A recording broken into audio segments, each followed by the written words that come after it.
Hi, and welcome. This will be the reading of 2 Samuel chapter 24, verse 25 to 2 Samuel chapter 1, verse 1. Reading backwards verse to verse, King James Version. Let's begin. And David built there an altar unto the Lord, and offered burnt offerings and peace offerings. So the Lord was entered for the land, and the plague was stayed from Israel. And the king said unto Araunah, Nay, but I will surely buy it and thee at a price. Neither will I offer burnt offerings unto the Lord my God of that which doth cost me nothing. So David bought the threshing floor and the oxen for 50 shekels of silver. All these things did Araunah as a king give unto the king. And Araunah said unto the king, The Lord thy God accept thee. And Araunah said unto David, Let my lord the king take and offer up what seemeth good unto him. Behold, here be oxen for burnt sacrifice, and threshing instruments, and other instruments of the oxen for wood. And Araunah said, Wherefore is my lord the king come to his servant? And David said, To buy the threshing floor of thee, to build an altar unto the Lord, that the plague may be stayed from the people. And Araunah looked, and saw the king and his servants coming on toward him. And Araunah went out, and bowed himself before the king on his face upon the ground. And David, according to the saying of Gad, went up as the Lord commanded. And Gad came that day to David, and said unto him, Go up, rear an altar unto the Lord in the threshing floor of Araunah the Jebusite. And David spake unto the Lord when he saw the angel that smote the people, and said, Lo, I have sinned, and I have done wickedly. But these sheep, what have they done? Let thine hand, I pray thee, be against me, and against my father's house. And when the angel stretched out his hand upon Jerusalem to destroy it, the Lord repented him of the evil, and said to the angel that destroyed the people, It is enough, stay now thine hand. And the angel of the Lord was by the threshing place of Araunah the Jebusite. So the Lord sent a pestilence upon Israel from the morning even to the time appointed, and there died of the people from Dan even to Beersheba 70,000 men. And David said unto Gad, I am in a great strait. Let us fall now into the hand of the Lord, for his mercies are great, and let me not fall into the hand of man. So Gad came to David, and told him, and said unto him, Shall 7 years of famine come unto thee in thy land? Or wilt thou flee 3 months before thine enemies, while they pursue thee? Or that there be 3 days pestilence in the land? Now advise, and see what answer I shall return to him that sent me. Go and say unto David, Thus saith the Lord, I offer thee 3 things. Choose thee one of them, that I may do it unto thee. For when David was up in the morning, the word of the Lord came unto the prophet Gad, David's seer, saying, And David's heart smote him after that he had numbered the people. And David said unto the Lord, I have sinned greatly in that I have done. And now I beseech thee, O Lord, take away the iniquity of thy servant, for I have done very foolishly. And Joab gave up the sum of the number of the people unto the king. And there were in Israel 800,000 valiant men that drew the sword, and the men of Judah were 500,000 men. So when they had gone through all the land, they came to Jerusalem at the end of 9 months and 20 days, and came to the stronghold of Tyre, and to all the cities of the Hivites, and of the Canaanites. And they went out to the south of Judah, even to Beersheba. Then they came to Gilead, and to the land of Tahtim Hodshai. And they came to Danjan, and about to Zidon. And they passed over Jordan, and pitched in Aroer, on the right side of the city that lieth in the midst of the river of Gad, and toward Jazer. Notwithstanding, the king's word prevailed against Joab, and against the captains of the host. And Joab and the captains of the host went out from the presence of the king to number the people of Israel. And Joab said unto the king, Now the Lord thy God add unto the people, how many soever they be, 100-fold, and that the eyes of my lord the king may see it. But why doth my lord the king delight in this thing? For the king said to Joab, the captain of the host, which was with him, Go now through all the tribes of Israel, from Dan even to Beersheba, and number ye the people, that I may know the number of the people. And again the anger of the Lord was kindled against Israel, and he moved David against them to say, Go number Israel and Judah. Uriah the Hittite, 37 in all, Ira and Ithrite, Gareb and Ithrite, Zilek the Ammonite, Zaharai the Beerothite, Armor-bearer to Joab the son of Zeruiah, Igal the son of Nathan of Zobah, Bunai the Gittite, Ezrai the Carmelite, Parai the Arabite, Eliphalet the son of Ahazbai, the son of the Maacathites, Eliam the son of Ahithophel the Gilonite, Shammah the Hararite, Iam the son of Sharar the Hararite, Eliahaba the Shalbonite of the sons of Jashan, Jonathan, Abai, Alban the Arabathite, Asmaveth the Barhumite, Benaiah the Pirathonite, Huddai of the brooks of Gash, Heleb the son of Bana of a Netophathite, Ittai the son of Ribai out of Gibeah of the children of Benjamin, Zalmon the Ahohite, Maharai the Netophathite, Abiezer the Anathothite, Mibunai the Hushathite, Helez the Peltite, Ira the son of Ikesh the Tekohite, Shammah the Harodite, Elika the Harodite, Asahel the brother of Joab was one of the 30, Elhanan the son of Dodo of Bethlehem. He was more honorable than the 30, but he attained not to the first 3, and David set him over his guard. These things did Benaiah the son of Jehoiada, and had the name among 3 mighty men. And he slew an Egyptian, a goodly man, and the Egyptian had a spear in his hand.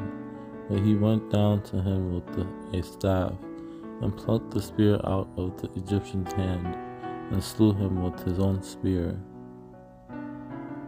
And Benaiah the son of Jehoiada, the son of a valiant man of Kabzeel, who had done many acts, he slew 2 lion-like men of Moab. He went down also and slew a lion in the midst of a pit in time of snow. Was he not most honorable of 3? Therefore he was their captain. Howbeit he attained not unto the first 3. And Abishai, the brother of Joab, the son of Zeruiah, was chief among 3, and he lifted up his spear against 300, and slew them, and had name among 3.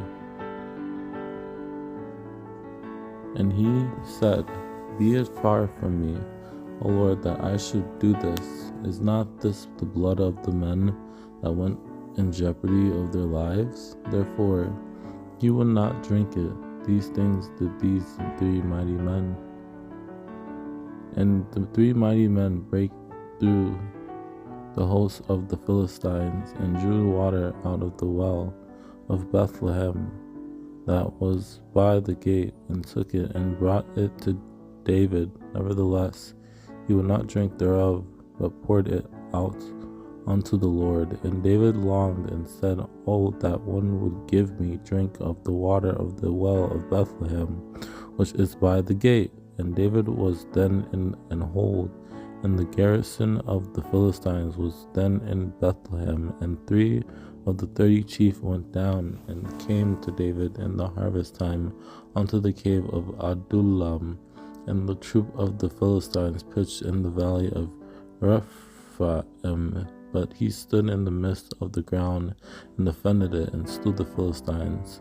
And the Lord wrought a great victory. And after him was Shammah the son of Agi the Hararite. And the Philistines were gathered together into a troop, where a piece of ground full of lentiles, and the people fled from the Philistines. He rose and smote the Philistines until his hand was weary, and his hand clave unto the sword. And the Lord wrought a great victory that day, and the people returned after him only to spoil. And after him was Eleazar the son of Dodo the Ahohite, one of the 3 mighty men with David when they defied the Philistines that were there gathered together to battle, and the men of Israel were gone away. These be the names of the mighty men whom David had: the Tachmonite that sat in the seat, chief among the captains. The same was Adino the Aznite. He lifted up his spear against 800, whom he slew at one time. But the man that shall touch them must be fenced with iron and the staff of a spear, and they shall be utterly burned with fire in the same place. With the sons of Belial shall be all of them as thorns thrust away, because they cannot be taken with hands. Although my house be not so with God, yet he hath made with me an everlasting covenant, ordered in all things, and sure. For this is all my salvation, and all my desire, although he make it not to grow. And he shall be as the light of the morning, when the sun riseth, even a morning without clouds, as the tender grass springing out of the earth by clear shining after rain. The God of Israel said, The rock of Israel spake to me. He that ruleth over men must be just, ruling in the fear of God. The Spirit of the Lord spake by me, and his word was in my tongue. Now these be the last words of David the son of Jesse, said, and the man who was raised up on high, the anointed of the God of Jacob, and the sweet psalmist of Israel said, He is the tower of salvation for his king, and sheweth mercy to his anointed, unto David and to his seed forevermore. Therefore I will give thanks unto thee, O Lord, among the heathen, and I will sing praises unto thy name. And that bringeth me forth from mine enemies. Thou also hast lifted me up on high above them that arose up against me. Thou hast delivered me from the violent man. It is God that avengeth me, and that bringeth down the people under me. The Lord liveth, and blessed be my rock, and exalted be the God of the rock of my salvation. Strangers shall fade away, and they shall be afraid out of their closed places. Strangers shall submit themselves unto me as soon as they hear. they shall be obedient unto me. Thou also hast delivered me from the strivings of my people. Thou hast kept me to be head of the heathen. A people which I knew not shall serve me. Then did I beat them as small as the dust of the earth. I did stamp them as the mire of the street, and did spread them abroad. They looked, but there was none to save, even unto the Lord, but he answered them not. Thou hast also given me the necks of mine enemies, that I might destroy them that hate me. For thou hast girded me with strength to battle. Them that rose up against me hast thou subdued under me. And I have consumed them and wounded them, that they could not arise. Yea, they are fallen under my feet. I have pursued my enemies and destroyed them, and turned not again until I had consumed them. Thou hast enlarged my steps under me, so that my feet did not slip. Thou hast also given me the shield of thy salvation, and thy gentleness hath made me great. He teacheth my hands to war, so that a bow of steel is broken by mine arms. He maketh my feet like hinds' feet, and setteth me upon my high places. God is my strength and power, and he maketh my way perfect. For who is God save the Lord, and who is a rock save our God? As for God, his way is perfect. The word of the Lord is tried. He is a buckler to all them that trust in him. For by thee I have run through a troop.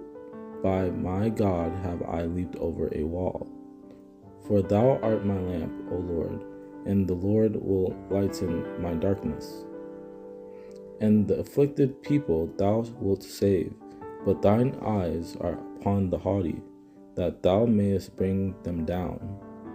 With the pure thou wilt shew thyself pure, and with the froward thou wilt shew thyself unsavory. With the merciful thou wilt shew thyself merciful, and with the upright man thou wilt shew thyself upright. Therefore the Lord hath recompensed me according to my righteousness, according to my cleanliness in his eyesight. I was also upright before him, and have kept myself from mine iniquity. For all his judgments were before me, and as for his statutes, I did not depart from them. For I have kept the ways of the Lord, and have not wickedly departed from my God. The Lord rewarded me according to my righteousness, according to the cleanness of my hands, hath he recompensed me. He brought me forth also into a large place. He delivered me, because he delighted in me. They prevented me in the day of my calamity, but the Lord was my stay. He delivered me from my strong enemy, and from them that hated me, for they were too strong for me. He sent from above, he took me, he drew me out of many waters. And the channels of the sea appeared, the foundations of the world were discovered, at the rebuking of the Lord, at the blast of the breath of his nostrils. And he sent out arrows, and scattered them, lightning, and discomfited them. The Lord thundered from heaven, and the Most High uttered his voice. Through the brightness before him were coals of fire kindled, and he made darkness pavilions round about him, dark waters and thick clouds of the thick skies. And he rode upon a cherub, and did fly, and he was seen upon the wings of the wind. He bowed the heavens also, and came down, and darkness was under his feet. There went up a smoke out of his nostrils, and fire out of his mouth devoured. Coals were kindled by it. Then the earth shook and trembled. The foundations of heaven moved and shook, because he was wroth. In my distress I called upon the Lord, and cried to my God, and he did hear my voice out of his temple, and my cry did enter into his ears.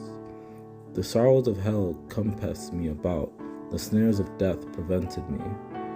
When the waves of death compassed me, the floods of ungodly men made me afraid. I will call on the Lord, who is worthy to be praised. So shall I be saved from mine enemies. The God of my rock, in him will I trust. He is my shield and the horn of my salvation, my high tower and my refuge. My Savior, thou savest me from violence. And he said, The Lord is my rock and my fortress and my deliverer. And David spake unto the Lord the words of this song in the day that the Lord had delivered him out of the hand of all his enemies, and out of the hand of Saul. These four were born to the giant of Gath, and fell by the hand of David, and by the hand of his servants. And when he defied Israel, Jonathan, the son of Shimei, the brother of David, slew him. And there was yet a battle in Gath, where was a man of great stature, that had on every hand 6 fingers, and on every foot 6 toes, 24 in number. And he also was born to the giant. And there was again a battle in Gob with the Philistines, where Elhanan, the son of Jair, Origim, and Bethlehemite, slew the brother of Goliath, the Gittite, the staff of whose spear was like a weaver's beam. And it came to pass after this, that there was again a battle with the Philistines at Gob. Then Sibbechai, the Hushathite, slew Saph, which was on the sons of the giant. But Abishai, the son of Zeruiah, succored him, and smote the Philistine, and killed him. Then the men of David swore unto him, saying, Thou shalt go no more out with us to battle, that thou quench not the light of Israel. And Ishbai Benob, which was of the sons of the giant, the weight of whose spear weighed 300 shekels of brass in weight, he being girded with a new sword, thought to have slain David. Moreover, the Philistines had yet war again with Israel, and David went down, and his servants with him, and fought against the Philistines, and David waxed faint. And the bones of Saul and Jonathan, his son, buried they in the country of Benjamin, in Zelah, in the sepulchre of Kish, his father, and they performed all the king commanded. And after that, God was entreated for the land. And he brought up from thence the bones of Saul and the bones of Jonathan his son, and they gathered the bones of them that were hanged. And David went and took the bones of Saul and the bones of Jonathan his son from the men of Jabesh Gilead, which had stolen them from the street of Bethshan, where the Philistines had hanged them, when the Philistine had slain Saul in Gilboa. And it was told David what Rizpah, the daughter of Aiah, the concubine of Saul, had done. And Rizpah, the daughter of Aiah, took sackcloth and spread it for her upon the rock, from the beginning of harvest until water dropped upon them out of heaven, and suffered neither the birds of the air to rest on them by day, nor the beasts of the field by night. And he delivered them into the hands of the Gibeonites, and they hanged them in the hill before the Lord. And they fell all 7 together, and were put to death in the days of harvest, in the first days in the beginning of barley harvest. But the king took the 2 sons of Rizpah, the daughter of Aiah, whom she bare unto Saul, Armoni, and Mephibosheth, and the 5 sons of Michal, the daughter of Saul, whom she brought up for Adriel, the son of Barzillai, the Meholatite. But the king spared Mephibosheth, the son of Jonathan, the son of Saul, because of the Lord's oath that was between them, between David and Jonathan, the son of Saul. Let 7 men of his sons be delivered unto us, and we will hang them up unto the Lord in Gibeah of Saul, whom the Lord did choose. And the king said, I will give them. And they answered the king, the man that consumed us and that devised against us, that we should be destroyed from remaining in any of the coasts of Israel. And the Gibeonites said unto him, We will have no silver nor gold of Saul, nor of his house, neither for us shalt thou kill any man in Israel. And he said, What ye shall say, that will I do for you. Wherefore David said unto the Gibeonites, What shall I do for you? And wherewith shall I make the atonement, that ye may bless the inheritance of the Lord? And the king called the Gibeonites, and said unto them, Now the Gibeonites were not of the children of Israel, but of the remnant of the Amorites. And the children of Israel had sworn unto them, and Saul sought to slay them in his zeal to the children of Israel and Judah. Then there was a famine in the days of David 3 years, year after year, and David inquired of the Lord, and the Lord answered, It is for Saul, and for his bloody house, because he slew the Gibeonites. And Ira also the Jairite was a chief ruler about David. And Shiva was scribe, and Zadok and Abiathar were the priests. And Idoram was over the tribute, and Jehoshaphat, the son of Ahilud, was recorder. Now Joab was over all the host of Israel, and Benaiah, the son of Jehoiada, was over the Cherethites and over the Pelethites.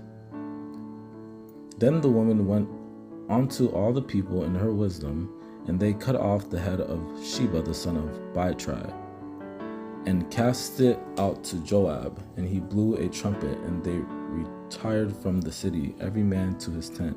And Joab returned to Jerusalem unto the king. The matter is not so, but a man of Mount Ephraim, Sheba the son of Bichri by name, hath lifted up his hand against the king, even against David.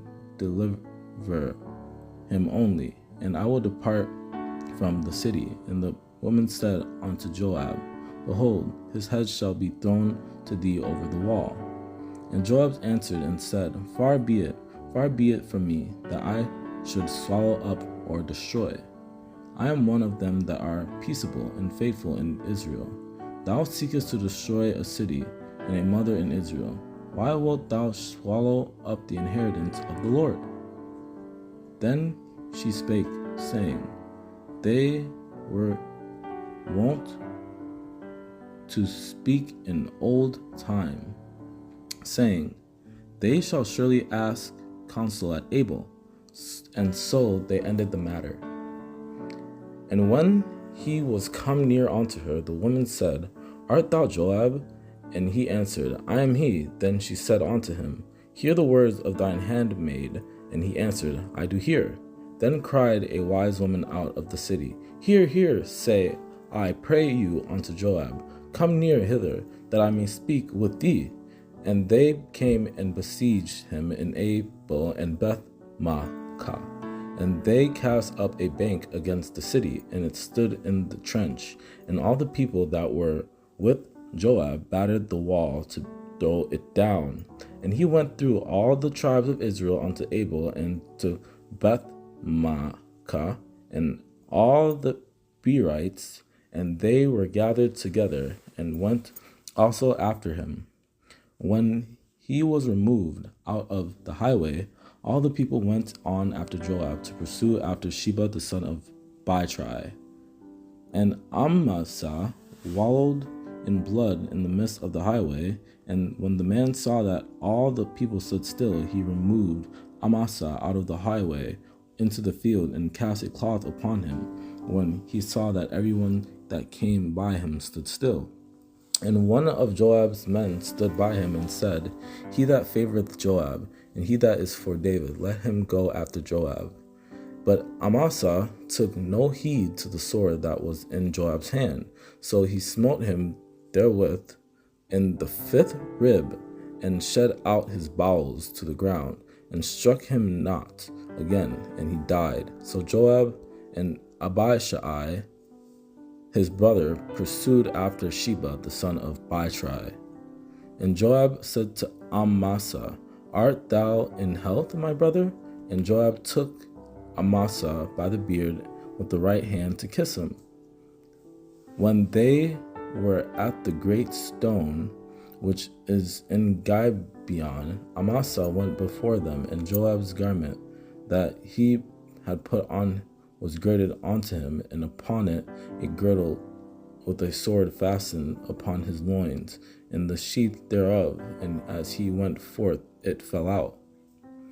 And there went out after him Joab's men, and the Cherethites, and the Pelethites, and all the mighty men, and they went out of Jerusalem to pursue after Sheba the son of Bichri.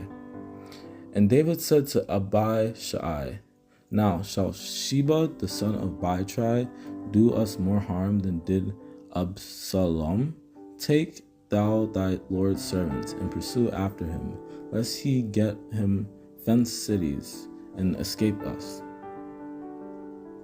So Amasa went to assemble the men of Judah, but he tarried longer than the set time which he had appointed him. Then said the king to Amasa, Assemble me the men of Judah within 3 days, and be thou here present. And David came to his house at Jerusalem, and the king took the 10 women his concubines, whom he had left to keep the house, and put them in ward, and fed them, but went not in unto them. So they were shut up unto the day of their death, living in widowhood. So every man of Israel went up from after David, and followed Sheba the son of Bichri. But the men of Judah clave unto their king from Jordan, even to Jerusalem. And there happened to be there a man of Belial, whose name was Sheba the son of Bichri, a Benjamite. And he blew a trumpet and said, We have no part in David, neither have we inheritance in the son of Jesse. For every man to his tent, O Israel. And the men of Israel answered the men of Judah, and said, We have 10 parts in the king, and we also more right in David than ye. Why then did ye despise us, that our advice should not be first had in bringing back our king? And the words of the men of Judah were fiercer than the words of the men of Israel. And all the men of Judah answered the men of Israel, Because the king is near of kin to us. Wherefore then be ye angry for this matter? Have we eaten at all of the king's cost, or hath he given us any gift? And behold, all the men of Israel came to the king, and said unto the king, Why have our brother the men of Judah stolen thee away, and have brought the king and his household and all David's men with him over Jordan? Then the king went on to Gilgal, and Chimham went on with him, and all the people of Judah conducted the king, and also half the people of Israel. And all the people went over Jordan, and when the king was come over, the king kissed Barzillai and blessed him, and he returned unto his own place.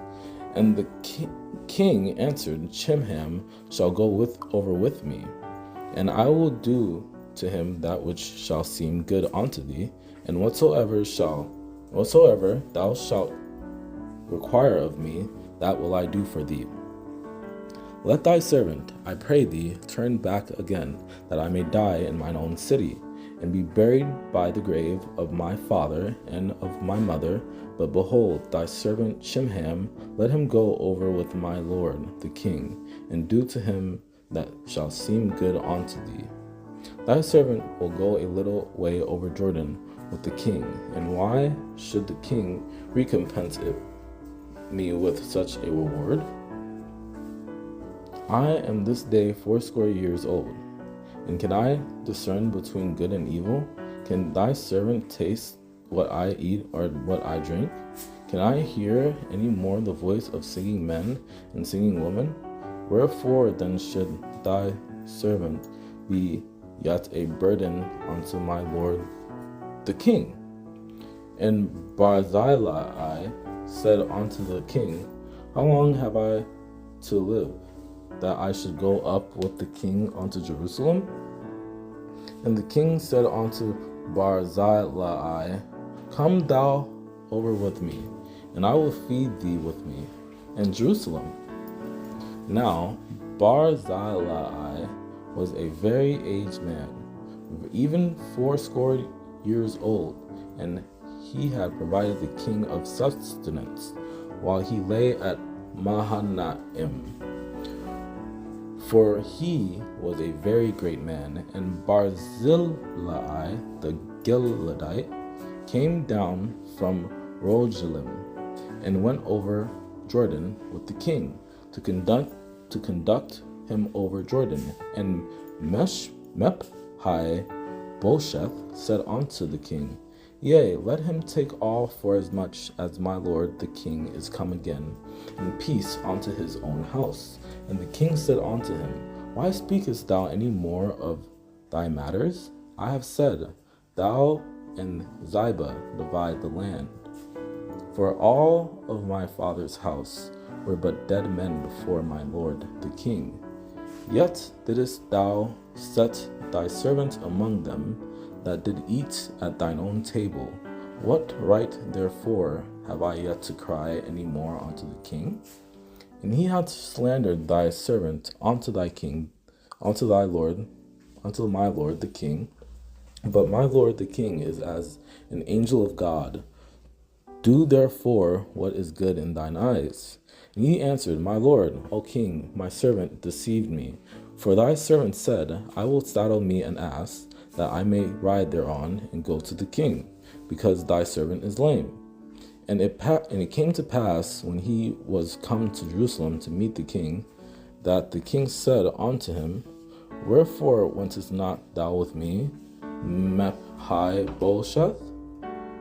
And Mephi-Bosheth, the son of Saul, came down to meet the king, and had neither dressed his feet, nor trimmed his beard, nor washed his clothes, from the day the king departed until the day he came again in peace. Therefore the king said unto Shimei, Thou shalt not die. And the king sware unto him. And David said, What have I to do with you, ye sons of Zeruiah, that ye should this day be adversaries unto me? Shall there any man be put to death this day in Israel? For do not I know that I am this day king over Israel? But Abishai, the son of Zeruiah, answered and said, Shall not Shimei be put to death for this, because he cursed the Lord's anointed? For thy servant doth know that I have sinned. Therefore, behold, I am come the first this day of all the house of Joseph, to go down to meet my lord the king. And said unto the king, Let not my lord impute iniquity unto me, neither do thou remember that which thy servant did perversely the day that my lord the king went out of Jerusalem, that the king should take it to his heart. And there went over a ferry boat to carry over the king's household, and to do what he thought good. And Shimei, the son of Gera, fell down before the king as he was come over Jordan. And there were 1,000 men of Benjamin with him. And Ziba, the servant of the house of Saul, and his 15 sons and his 20 servants with him. And they went over Jordan before the king. And Shimei, the son of Gera, and a Benjamite, which was of Bahurim, hasted and came down with the men of Judah to meet King David. So the king returned and came to Jordan, and Judah came to Gilgal to go to meet the king, to conduct the king over Jordan. And he bowed the heart of all the men of Judah, even as the heart of one man, so that they sent this word unto the king, Return thou, and all thy servants, and say ye to Amasa, Art thou not of my bone, and of my flesh? God do so to me, and more also, if thou be not captain of the hosts before me continually in the room of Joab. Ye are my brethren, ye are my bones and my flesh. Wherefore then are ye the last to bring back the king? And King David sent to Zadok and to Abiathar the priests, saying, Speak unto the elders of Judah, saying, Why are ye the last to bring the king back to his house, seeing the speech of all Israel is come to the king, even to his house? And Absalom, whom we anointed over us, is dead in battle. Now therefore, why speak ye not a word of bringing the king back? And all the people were at strife throughout all the tribes of Israel, saying, The king saved us out of the hand of our enemies, and he delivered us out of the hand of the Philistines. And now he is fled out of the land for Absalom. Then the king arose and sat in the gate, and they told unto all the people, saying, Behold, the king doth sit in the gate. And all the people came before the king, for Israel had fled every man to his tent. Now, therefore arise, go forth, and speak comfortably unto thy servants. For I swear by the Lord, if thou go not forth, there will not tarry one with thee this night, and that will be worse unto thee than all the evil that befall thee from thy youth until now.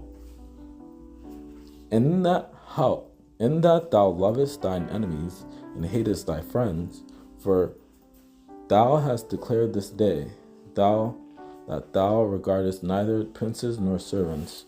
For this day I perceive that if Absalom had lived, and all we have died this day, then it had pleased thee well.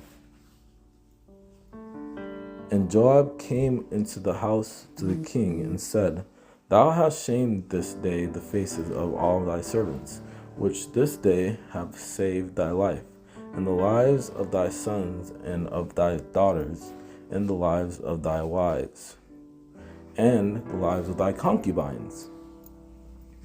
But the king covered his face, and the king cried with a loud voice, O my son Absalom! O Absalom, my son, my son! And the people gat them by stealth that day into the city, as people being ashamed steal away when they flee in battle. And the victory that day was turned into mourning unto all the people, for the people heard that say that day how the king was grieved for his son. And it was told Joab, Behold, the king weepeth and mourneth for Absalom.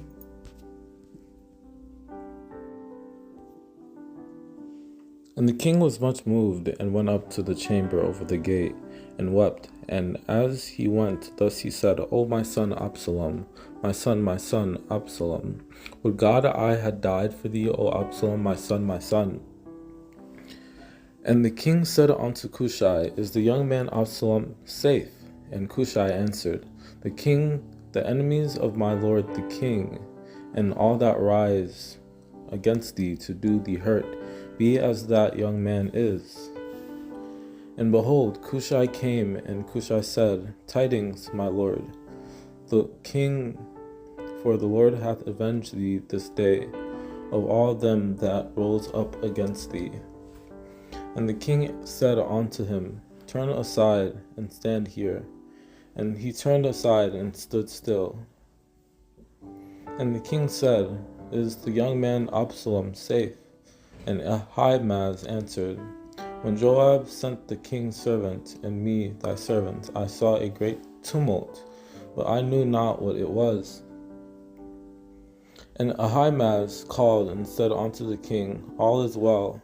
And he fell down to the earth upon his face before the king, and said, Blessed be the Lord thy God, which hath delivered up the men that lifted up their hand against my lord the king. And the watchman said, Me thinketh the running of the foremost is like the running of Ahimaaz the son of Zadok. And the king said, He is a good man, and cometh with good tidings.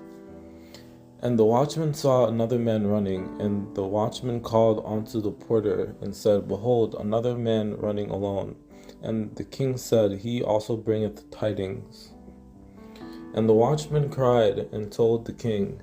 And the king said, If he be alone, there is tidings in his mouth. And he came a pace and drew near. And David sat between the two gates, and the watchman went up to the roof over the gate unto the wall, and lifted up his eyes, and looked, and behold, a man running alone. But howsoever, said he, Let me run. And he said unto him, Run. Then Ahimaaz ran by the way of the plain, and overran Cushai.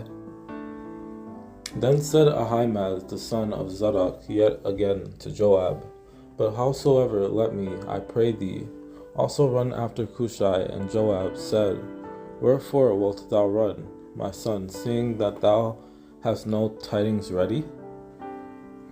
Then said Joab to Cushai, Go tell the king what thou hast seen. And Cushai bowed himself unto Joab, and ran. And Joab said unto him, Thou shalt not bear tidings this day, but thou shalt bear tidings another day. But this day thou shalt bear no tidings, because the king's son is dead. Then said Ahimaaz the son of Zadok, Let me now run and bear the king tidings, how that the Lord hath avenged him of his enemies.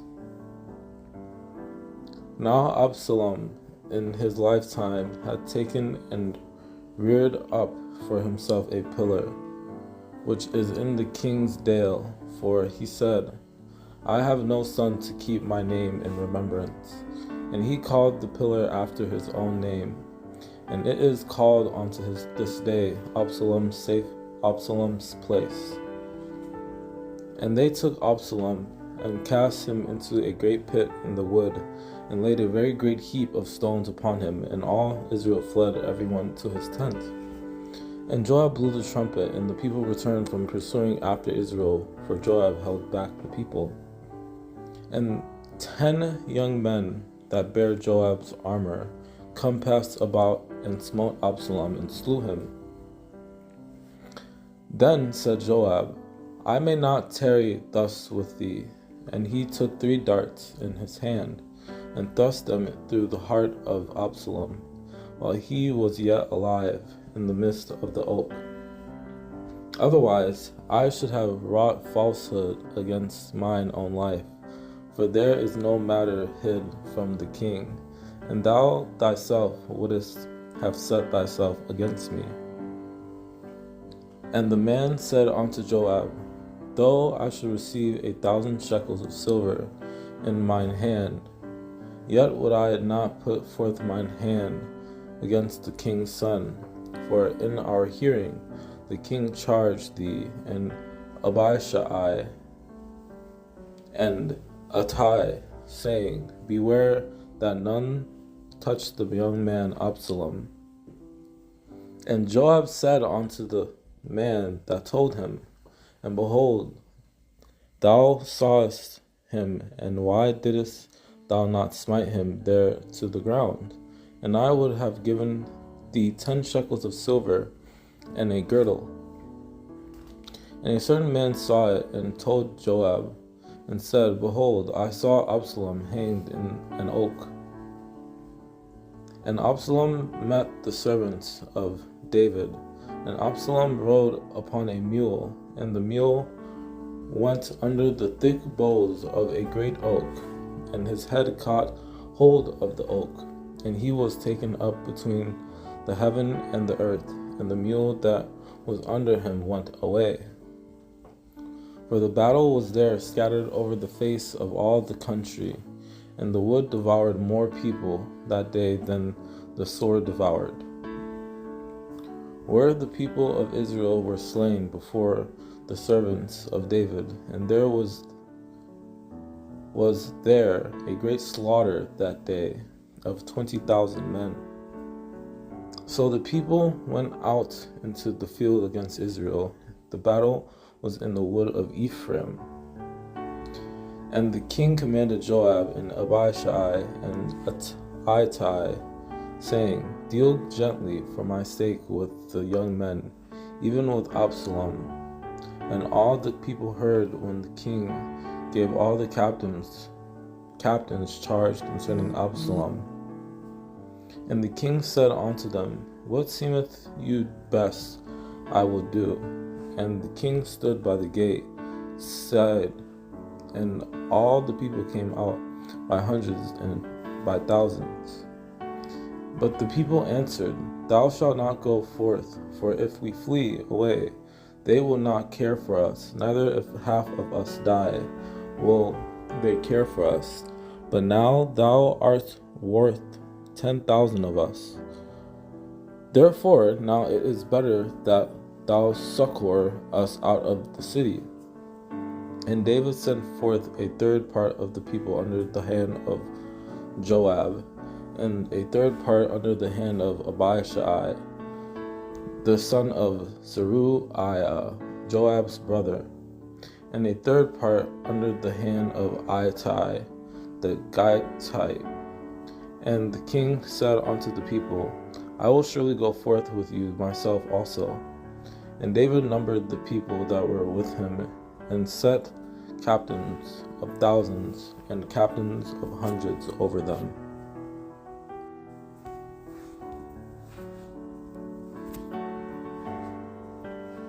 And honey and butter and sheep and cheese of kine for David and for the people that were with him to eat, for they said, The people is hungry and weary and thirsty in the wilderness. Brought beds and basins and earthen vessels and wheat and barley and flour and parched corn and beans and lentils and parched pulse.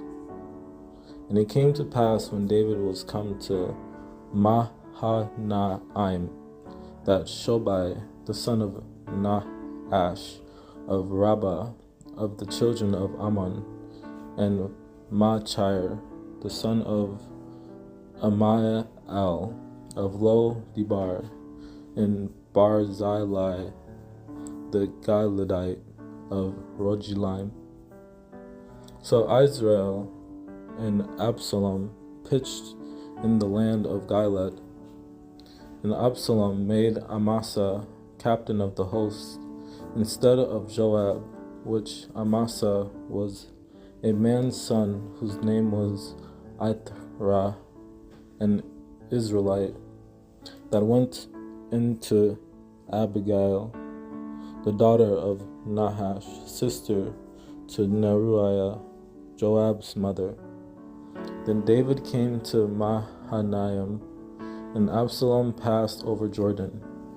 He and all the men of Israel went with him. And when Ahithophel saw that his counsel was not followed, he saddled his ass and arose and got him home to his house, to his city, and put his household in order, and hanged himself and died, and was buried in the sepulchre of his father. Then David arose, and all the people that were with him, and they passed over Jordan by the morning light. There lacked not one of them that was not gone over Jordan. And it came to pass, after they were departed, that they came up out of the well, and went and told King David, and said unto David, Arise, and pass quickly over the water, for thus hath Ahithophel counseled against you. And when Absalom's servants came to the woman to the house, they said, Where is Ahimaaz and Jonathan? And the woman said unto them, They be gone over the brook of water. And when they had sought and could not find them, they returned to Jerusalem. And the woman took and spread a covering over the well's mouth, and spread ground corn thereon, and the thing was not known. Nevertheless, a lad saw them and told Absalom. But they went both of them away quickly, and came to a man's house in Bahurim, which had a well in his court, whither they went down. Now Jonathan and Ahimaaz stayed by En-Rogel, for they might not be seen to come into the city. And a wench went and told them, and they went and told King David. Now therefore send quickly and tell David, saying, Lodge not this night in the plains of the wilderness, but speedily pass over, lest the king be swallowed up, and all the people that are with him. Then said Hushai unto Zadok and to Abiathar the priest, Thus and thus did Ahithophel counsel Absalom and the elders of Israel, and thus have I counseled. And Absalom and all the men of Israel said, The counsel of Hushai the Archite is better than the counsel of Ahithophel, for the Lord had appointed to defeat the good counsel of Ahithophel, to the intent that the Lord might bring up evil upon Absalom. Moreover, if he be gotten into a city, then shall all Israel bring ropes to that city, and we will draw it into the river, until there be not one small stone found there. So shall we come upon him in some place where he shall be found, and we will light upon him as the dew falleth on the ground, and of him and of all the men that are with him there shall not be left so much as one.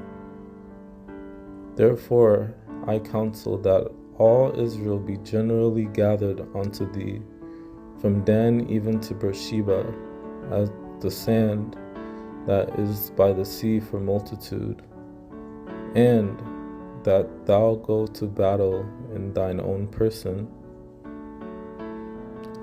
And he also that is valiant, whose heart is as the heart of a lion, shall utterly melt, for all Israel knoweth that thy father is a mighty man, and they which be with him are valiant men. Behold, he is hid now in some pit, or in some other place, and it will come to pass, when some of them be overthrown at the first, that whosoever heareth it will say, There is a slaughter among the people that follow Absalom.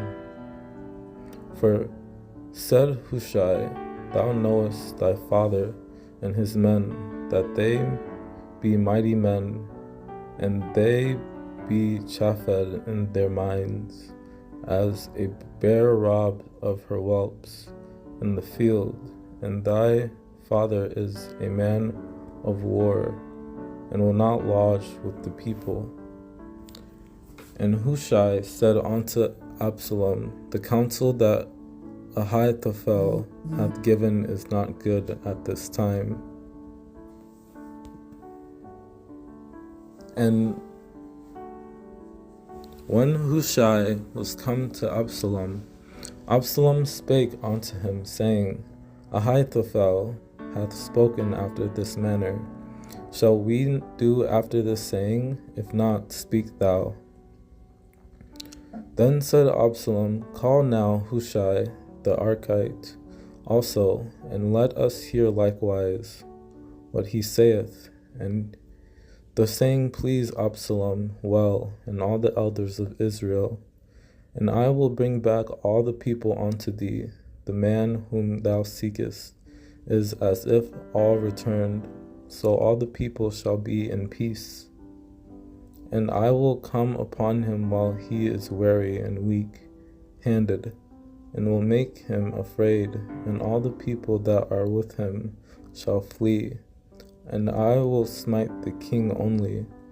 Moreover, Ahithophel said unto Absalom, Let me now choose out 12,000 men, and I will arise and pursue after David this night.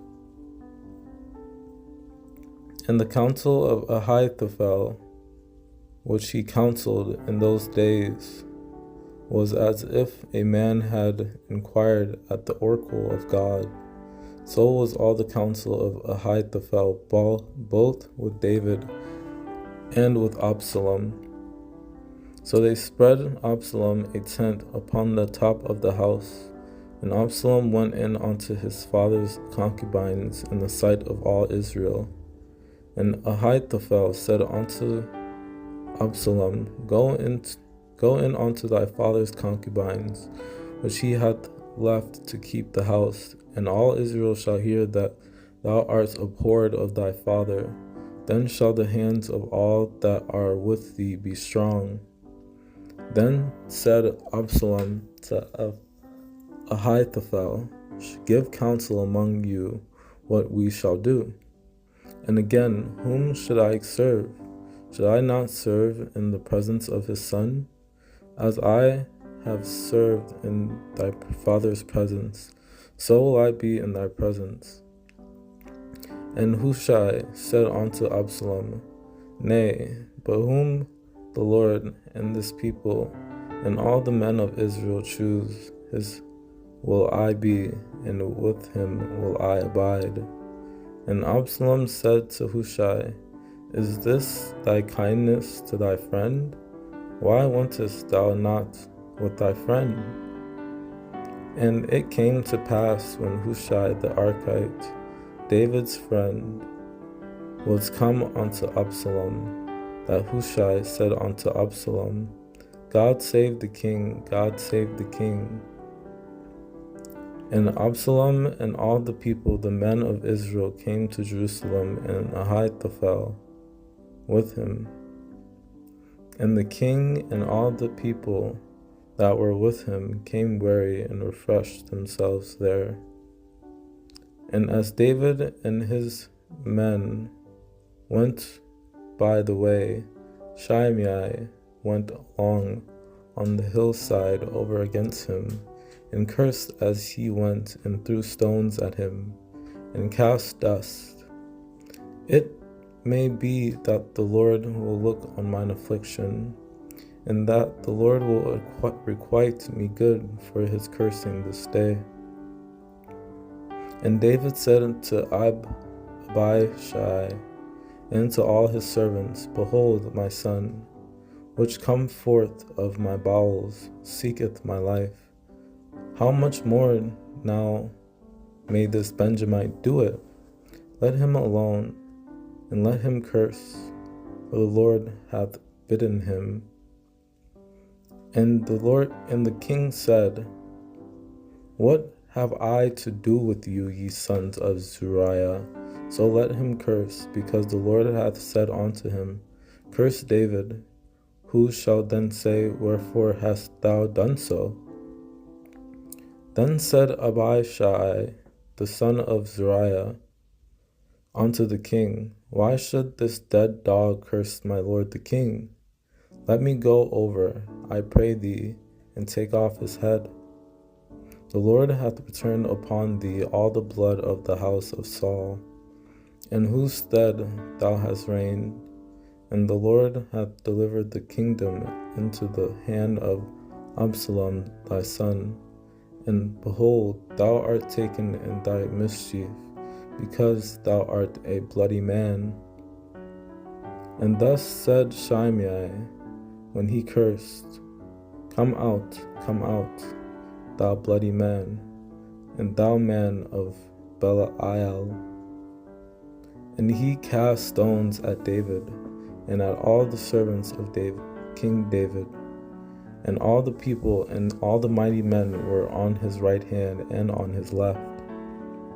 And when King David came to Bahurim, behold, thence came out a man of the family of the house of Saul, whose name was Shimei, the son of Gera. He came forth and cursed still as he came. Then said the king of Ziba, behold, thine are all that pertained unto Mephibosheth.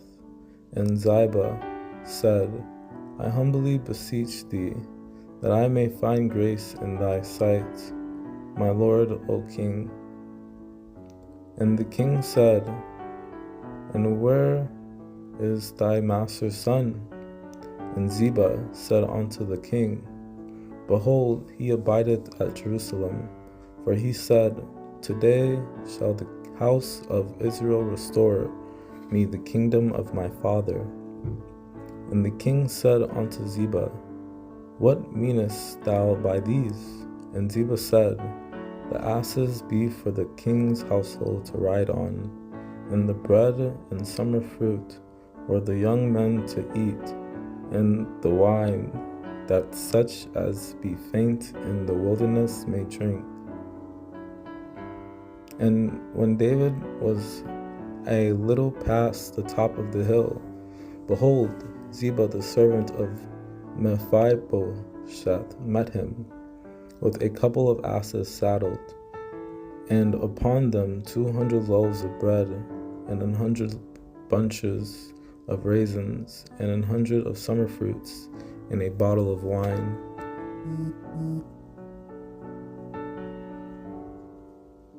So Hushai, David's friend, came into the city, and Absalom came into Jerusalem. Behold, they have there with them their 2 sons, Ahimaaz, Zadok's son, and Jonathan, Abiathar's son. And by them ye shall send unto me everything that ye can hear. And hast thou not there with thee Zadok and Abiathar the priests? Therefore it shall be that what things soever thou shalt hear out of the king's house, thou shalt tell it to Zadok and Abiathar the priest. But if thou return to the city and say unto Absalom, I will be thy servant, O king, as I have been thy father's servant, hitherto so will I now also be thy servant. Then mayest thou for me defeat the counsel of Ahithophel, unto whom David said, if thou passest on with me, then thou shalt be a burden unto me. And it came to pass that when David was come to the top of the mount where he worshipped God, behold, Hushai the Archite came to meet him with his coat rent and earth upon his head. And one told David, saying, Ahithophel is among the conspirators with Absalom. And David said, O Lord, I pray thee, turn the counsel of Ahithophel into foolishness. And David went up by the ascent of Mount Olivet, and wept as he went up, and had his head covered, and he went barefoot. And all the people that was with him covered every man his head, and they went up weeping as they went up. Zadok therefore and Abiathar carried the ark of God again to Jerusalem, and they tarried there. See, I will tarry in the plain of the wilderness, until there come word from you to certify me. The king said also unto Zadok the priest, Art not thou a seer? Return into the city in peace, and your 2 sons with you, Ahimaaz thy son, and Jonathan the son of Abiathar. But if he thus say, I have no delight in thee, behold, here am I. Let him do to me as seemeth good unto him. And the king said unto Zadok, Carry back the ark of God into the city. If I shall find favor in the eyes of the Lord, he will bring me again and shew me both it and his habitation. And lo, Zadok also and all the Levites were with him, bearing the ark of the covenant of God. And they set down the ark of God. And Abiathar went up until all the people had done passing out of the city. And all the country wept with a loud voice, and all the people passed over. The king also himself passed over the brook Kidron, and all the people passed over toward the way of the wilderness. And David said to Ittai, Go and pass over. And Ittai the Gittite passed over, and all his men, and all the little ones that were with him. And Ittai answered the king and said, As the Lord liveth, and as my lord the king liveth, surely in what place my lord the king shall be, whether in death or life, even there also will thy servant be. Whereas thou camest but yesterday, should I this day make thee go up and down with us? Seeing I go whither I may, return thou, and take back thy brethren. Mercy and truth be with thee. Then said the king to Ittai the Gittite, Wherefore goest thou also with us? Return to thy place, and abide with the king, for thou art a stranger and also an exile. And all his servants passed on beside him, and all the Cherethites, and all the Pelethites, and all the Gadites, 600 men, which came after him from Gath, passed on before the king. And the king went forth, and all the people after him, and tarried in a place that was far off. And the king went forth, and all his household after him. And the king left 10 women, which were concubines, to keep the house. And the king's servants said unto the king, Behold, thy servants are ready to do whatsoever my lord the king shall appoint. And David said unto all his servants that were with him at Jerusalem, Arise, and let us flee, for we shall not else escape from Absalom. Make speed to depart, lest he overtake us suddenly, and bring evil upon us, and smite the city with the edge of the sword. And there came a messenger to David, saying, The hearts of the men of Israel are after Absalom. And Absalom sent for Ahithophel the Gilonite, David's counselor, from his city, even from Gilo, while he offered sacrifices, and the conspiracy was strong, for the people increased continually with Absalom. And with Absalom went 200 men out of Jerusalem that were called, and they went in their simplicity, and they knew not anything. But Absalom sent spies throughout all the tribes of Israel, saying, As soon as ye hear the sound of the trumpet, then ye shall say, Absalom reigneth in Hebron. And the king said unto him, Go in peace. So he arose and went to Hebron. For thy servant vowed a vow, while I abode at Geshur in Syria, saying, If the Lord shall bring me again indeed to Jerusalem, then I will serve the Lord. And it came to pass after 40 years that Absalom said unto the king, I pray thee, let me go and pay my vow, which I have vowed unto the Lord in Hebron. And on this manner did Absalom to all Israel that came to the king for judgment. So Absalom stole the hearts of the men of Israel. And it was so that when any man came nigh to him to do him obeisance, he put forth his hand and took him and kissed him. Absalom said, moreover, O that I were made judge in the land, that every man which hath any suit or cause might come unto me, and I would do him justice. And Absalom said unto him, See, thy matters are good and right, but there is no man deputed of the king to hear thee. And Absalom rose up early and stood up beside the way of the gate.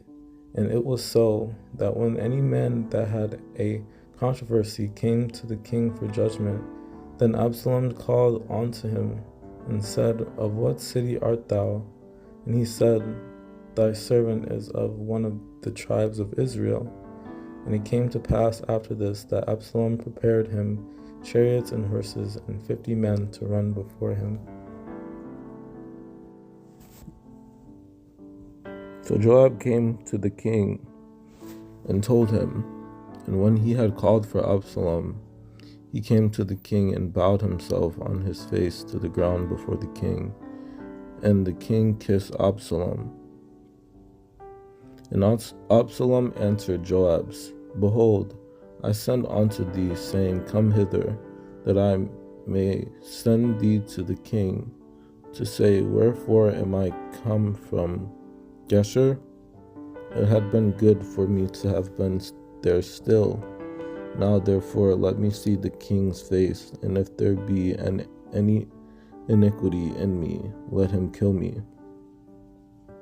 Then Joab arose and came to Absalom unto his house, and said unto him, Wherefore have thy servants set my field on fire? Therefore he said unto his servants, See, Joab's field is near mine, and he hath barley there. Go and set it on fire. And Absalom's servants set the field on fire. Therefore Absalom sent for Joab to have sent him to the king, but he would not come to him. And when he sent again the second time, he would not come. So Absalom dwelt 2 full years in Jerusalem, and saw not the king's face. And unto Absalom there were born 3 sons and 1 daughter, whose name was Tamar. She was a woman of a fair countenance.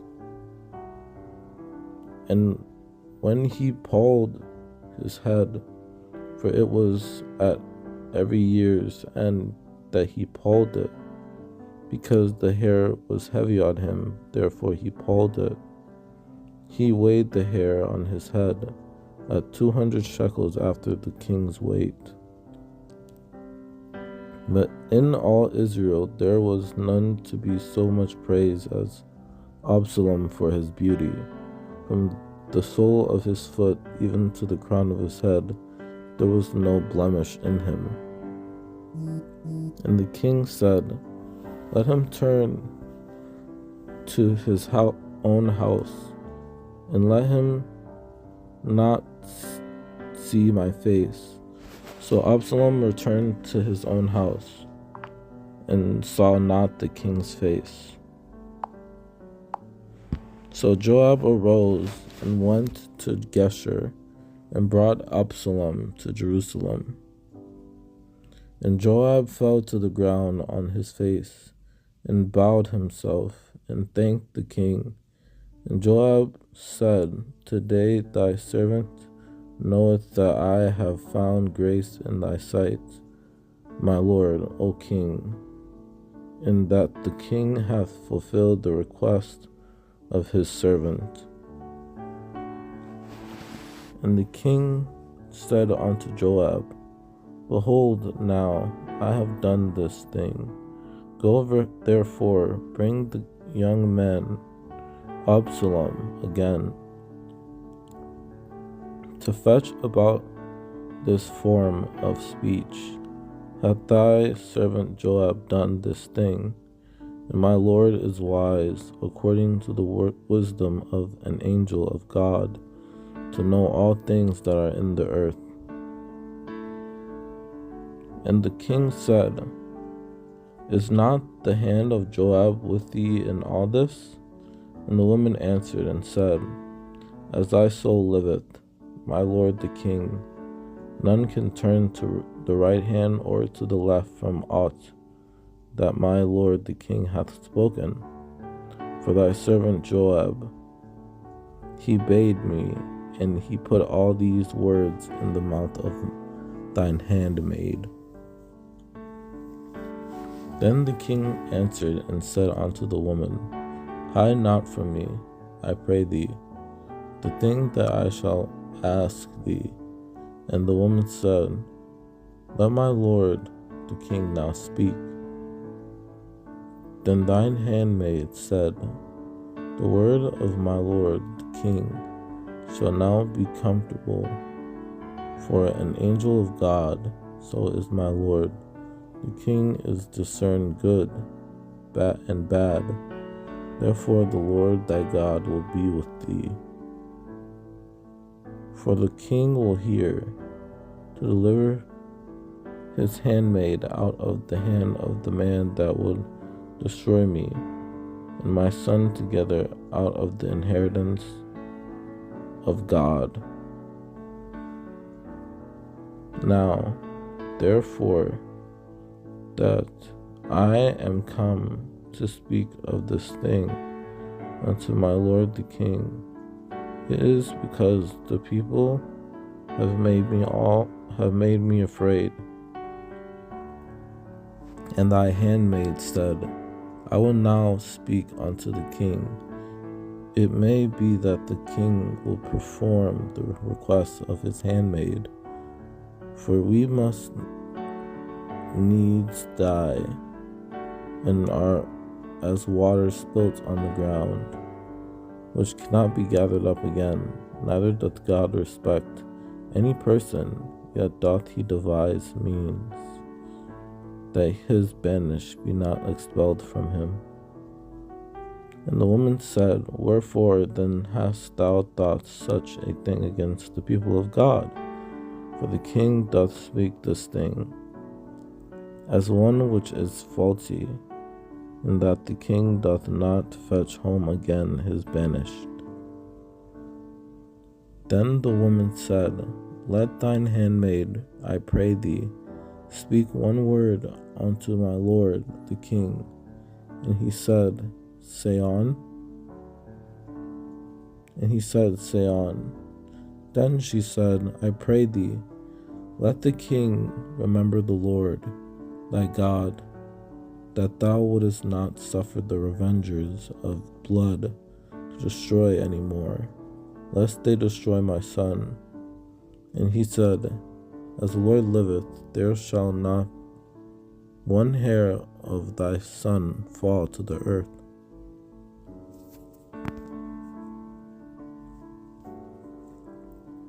And the king said, Whosoever saith aught unto thee, bring him to me, and he shall not touch thee any more. And the woman of Tekoa said unto the king, My lord, O king, the iniquity be on me, and on my father's house, and the king and his throne be guiltless. And the king said unto the woman, Go to thine house, and I will give charge concerning thee. And behold, the whole family is risen against thine handmaid. And they said, Deliver him that smote his brother, that we may kill him, for the life of his brother whom he slew, and we will destroy the heir also. And so they shall quench my coal which is left, and shall not leave to my husband neither name nor remainder upon the earth. And thy handmaid had 2 sons, and they 2 strove together in the field, and there was none to part them, but the one smote the other and slew him. And the king said unto her, What alieth thee? And she answered, I am indeed a widow woman, and mine husband is dead. And when the woman of Tekoa spake to the king, she fell on her face to the ground, and did obeisance, and said, Help, O king, and come to the king, and speak on this manner unto him. So Joab put the words in her mouth. And Joab sent to Tekoa, and fetched thence a wise woman, and said unto her, I pray thee, feign thyself to be a mourner, and put on now mourning apparel, and anoint not thyself with oil, but as a woman that had a long time mourned for the dead. Now Joab the son of Zeruiah perceived that the king's heart was toward Absalom. And the soul of King David longed to go forth unto Absalom, for he was comforted concerning Amnon, seeing he was dead. So Absalom fled and went to Geshur, and was there 3 years. But Absalom fled and went to Talmai, the son of Ammihud, king of Geshur, and David mourned for his son every day. And it came to pass, as soon as he made an end of speaking, that behold, the king's sons came, and lifted up their voice and wept, and the king also and all his servants wept very sore. And Jonadab said unto the king, Behold, the king's sons come, and thy servant said, So it is. But Absalom fled, and the young man that kept the watch lifted up his eyes and looked, and behold, there came much people by the way of the hillside behind him.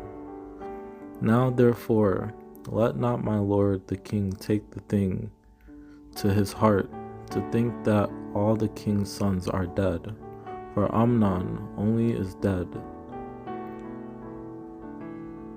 And Jonadab the son of Shimea, David's brother, answered and said, Let not my lord suppose that they have slain all the young men, the king's sons, for Amnon only is dead. For by the appointment of Absalom this hath been determined from the day that he forced his sister Tamar. Then the king arose and tare his garments and lay on the earth, and all his servants stood by with their clothes rent. And it came to pass while they were in the way that tidings came to David, saying, Absalom hath slain all the king's sons, and there is not one of them left. And the servants of Absalom did unto Amnon as Absalom had commanded. Then all the king's sons arose, and every man gat him upon his mule and fled.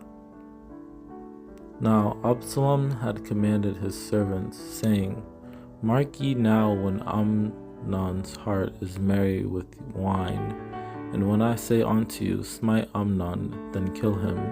Fear not, have not I commanded you? Be courageous and be valiant.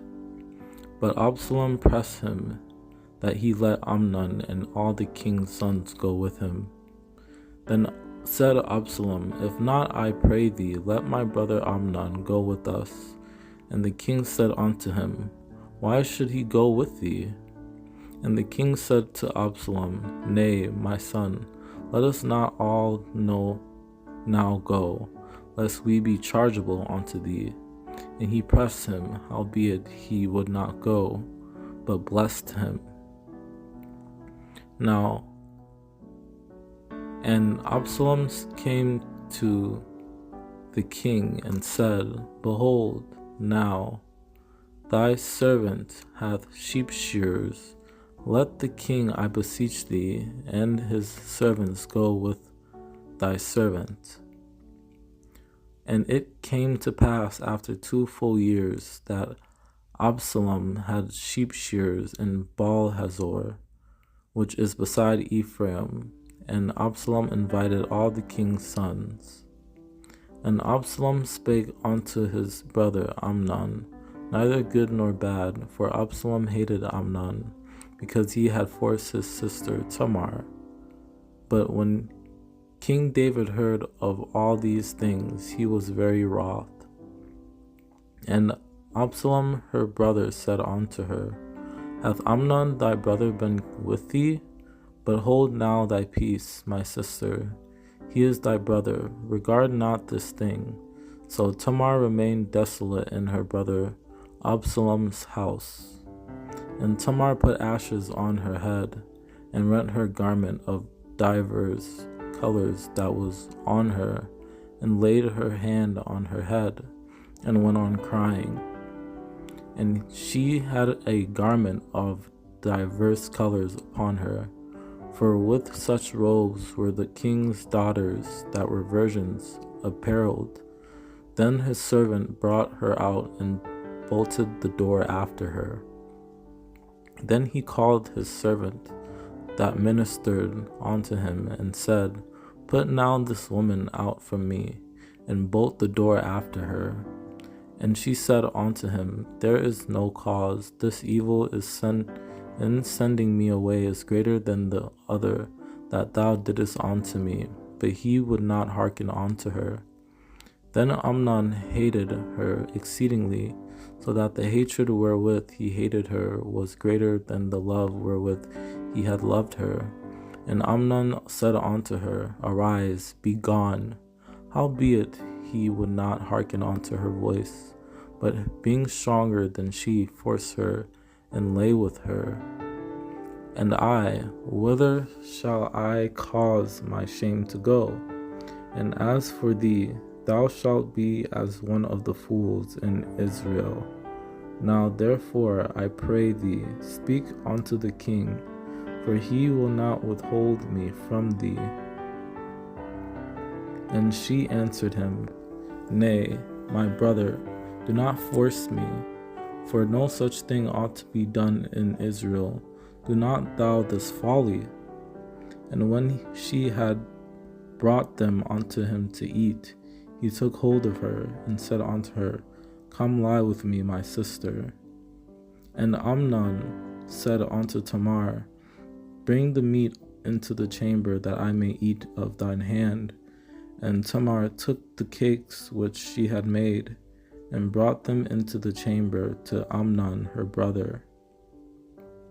And she took a pan, and poured them out before him, but he refused to eat. And Amnon said, Have out all men from me. And they went out every man from him. So Tamar went to her brother Amnon's house, and he was laid down, and she took flour, and kneaded it, and made cakes in his sight, and did bake the cakes. Then David sent home to Tamar, saying, Go now to thy brother's Amnon's house, and dress him meat. So Amnon lay down and made himself sick. And when the king was come to see him, Amnon said unto the king, I pray thee, let Tamar my sister come, and make me a couple of cakes in my sight, that I may eat at her hand. And Jonadab said unto him, Lay thee down on thy bed, and make thyself sick. And when thy father cometh to see thee, say unto him, I pray thee, let my sister Tamar come and give me meat, and dress the meat in my sight, that I may see it and eat in it at her hand. And he said unto him, Why art thou, being the king's son, lean from day to day? Wilt thou not tell me? And Amnon said unto him, I love Tamar, my brother Absalom's sister. But Amnon had a friend whose name was Jonadab, the son of Shimeah, David's brother, and Jonadab was a very subtle man. And Amnon was so vexed that he fell sick for his sister Tamar, for she was a virgin, and Amnon thought it hard for him to do anything to her. And it came to pass after this that Absalom, the son of David, had a fair sister, whose name was Tamar, and Amnon the son of David loved her. And he brought forth the people that were therein, and put them under saws, and under harrows of iron, and under axes of iron, and made them pass through the bricklin kiln. And thus did he unto all the cities of the children of Ammon. So David and all the people returned unto Jerusalem. And he took their king's crown from off his head, the weight whereof was a talent of gold, with the precious stones, and it was set on David's head. And he brought forth the spoil of the city in great abundance. And David gathered all the people together, and went to Rabbah, and fought against it, and took it. Now, therefore, gather the rest of the people together, and encamp against the city, and take it, lest I take the city, and it be called after my name.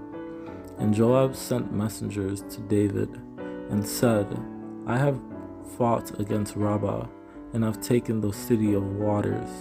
And Joab fought against Rabbah of the children of Ammon, and took the royal city.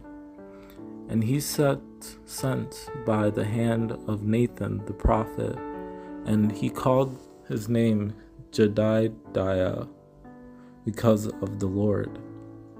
And David comforted Bathsheba his wife, and went in unto her, and lay with her. And she bare a son, and he called his son Solomon, and the Lord loved him. But now he is dead. Wherefore should I fast? Can I bring him back again? I shall go to him, but he shall not return to me. And he said, While the child was yet alive, I fasted and wept. For I said, Who can tell whether God will be gracious to me, that the child may live? Then said his servants unto him, What thing is this that thou hast done? Thou didst fast and weep for the child while it was alive, but when the child was dead, thou didst rise and eat bread. Then David arose from the earth, and washed and anointed himself, and changed his apparel, and came into the house of the Lord, and worshipped. Then he came to his own house, and when he required, they set bread before him, and he did eat. But when David saw that his servants whispered, David perceived that the child was dead. Therefore David said unto his servants, Is the child dead? And they said, He is dead. And it came to pass on the 7th day that the child died, and the servants of David feared to tell him that the child was dead. For they said, Behold, while the child was yet alive, we spake unto him, and he would not hearken unto our voice. How will he then vex himself if we tell him that the child is dead? And the elders of his house arose and went to him to raise him up from the earth, but he would not, neither did he eat bread with them. David therefore besought God for the child, and David fasted and went in and lay all night upon the earth. And Nathan departed unto his house, and the Lord struck the child that Uriah's wife bare unto David, and it was very sick. Howbeit, because by this deed thou hast given great occasion to the enemies of the Lord to blaspheme, the child also that is born unto thee shall surely die. And David said unto Nathan, I have sinned against the Lord. And Nathan said unto David, the Lord also hath put away thy sin, thou shalt not die. For thou didst it secretly, but I will do this thing before all Israel and before the sun. Thus saith the Lord, behold, I will raise up evil against thee out of thine own house, and I will take thy wives before thine eyes, and give them unto thy neighbor, and he will lie with thy wives in the sight of this sun. Now therefore the sword shall never depart from thine house, because thou hast despised me, and hast taken the wife of Uriah the Hittite to be thy wife. Therefore hast thou despised the commandment of the Lord, to do evil in his sight. Thou hast killed Uriah the Hittite with the sword, and hast taken his wife to be thy wife, and hast slain him with the sword of the children of Ammon. And I gave thee thy master's house, and thy master's wives into thy bosom, and gave thee the house of Israel and of Judah. And if that had been too little, I would moreover have given unto thee such and such things. And Nathan said to David, Thou art the man. Thus saith the Lord God of Israel, I anointed the king over Israel, and I delivered thee out of the hand of Saul. And he shall restore the lamb fourfold, because he did this thing, and because he had no pity. And David's anger was greatly kindled against the man. And he said to Nathan, As the Lord liveth, the man that hath done this thing shall surely die. And there came a traveler unto the rich man, and he spared to take of his own flock and of his own herd to dress for the wayfaring man that was come unto him, but took the poor man's lamb and dressed it for the man that was come to him. But the poor man had nothing, save one little ewe lamb, which he had bought and nourished up, and it grew up together with him, and with his children. It did eat of his own meat, and drank of his own cup, and lay in his own bosom, and was unto him as a daughter. The rich man had exceeding many flocks and herds, and the Lord sent Nathan unto David, and he came unto him and said unto him, There were 2 men in one city, the one rich and the other poor. And when the morning was past, David sent and fetched her to his house, and she became his wife, and bare him a son. But the thing that David had done displeased the Lord. And when the wife of Uriah heard that Uriah her husband was dead, she mourned for her husband. Then David said unto the messenger, Thus shalt thou say unto Joab, Let not this thing displease thee, for the sword devoureth one as well as another. Make thy battle more strong against the city, and overthrow it, and encourage thou him. And the shooters shot from off the wall upon thy servants, and some of the king's servants be dead, and thy servant Uriah the Hittite is dead also.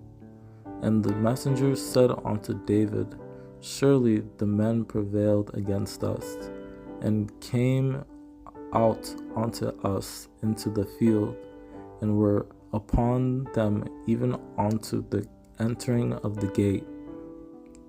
So the messenger went and came and shewed David all that Joab had sent him for, who smote Abimelech, the son of Jerubbaal. Did not a woman cast a piece of a millstone upon him from the wall that he died in Thebez? Why went ye nigh the wall? Then say thou, Thy servant Uriah the Hittite is dead also. And if so be that the king's wrath arise, and he say unto thee, Wherefore approached ye so nigh unto the city? When ye did fight, knew ye not that they would shoot from the wall? And charged the messenger, saying, When thou hast made an end of telling the matters of the war unto the king, then Joab sent and told David all the things concerning the war.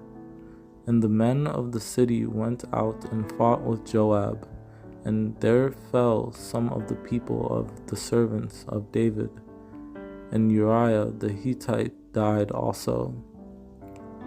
And it came to pass, when Joab observed the city, that he assigned Uriah unto a place where he knew that valiant men were.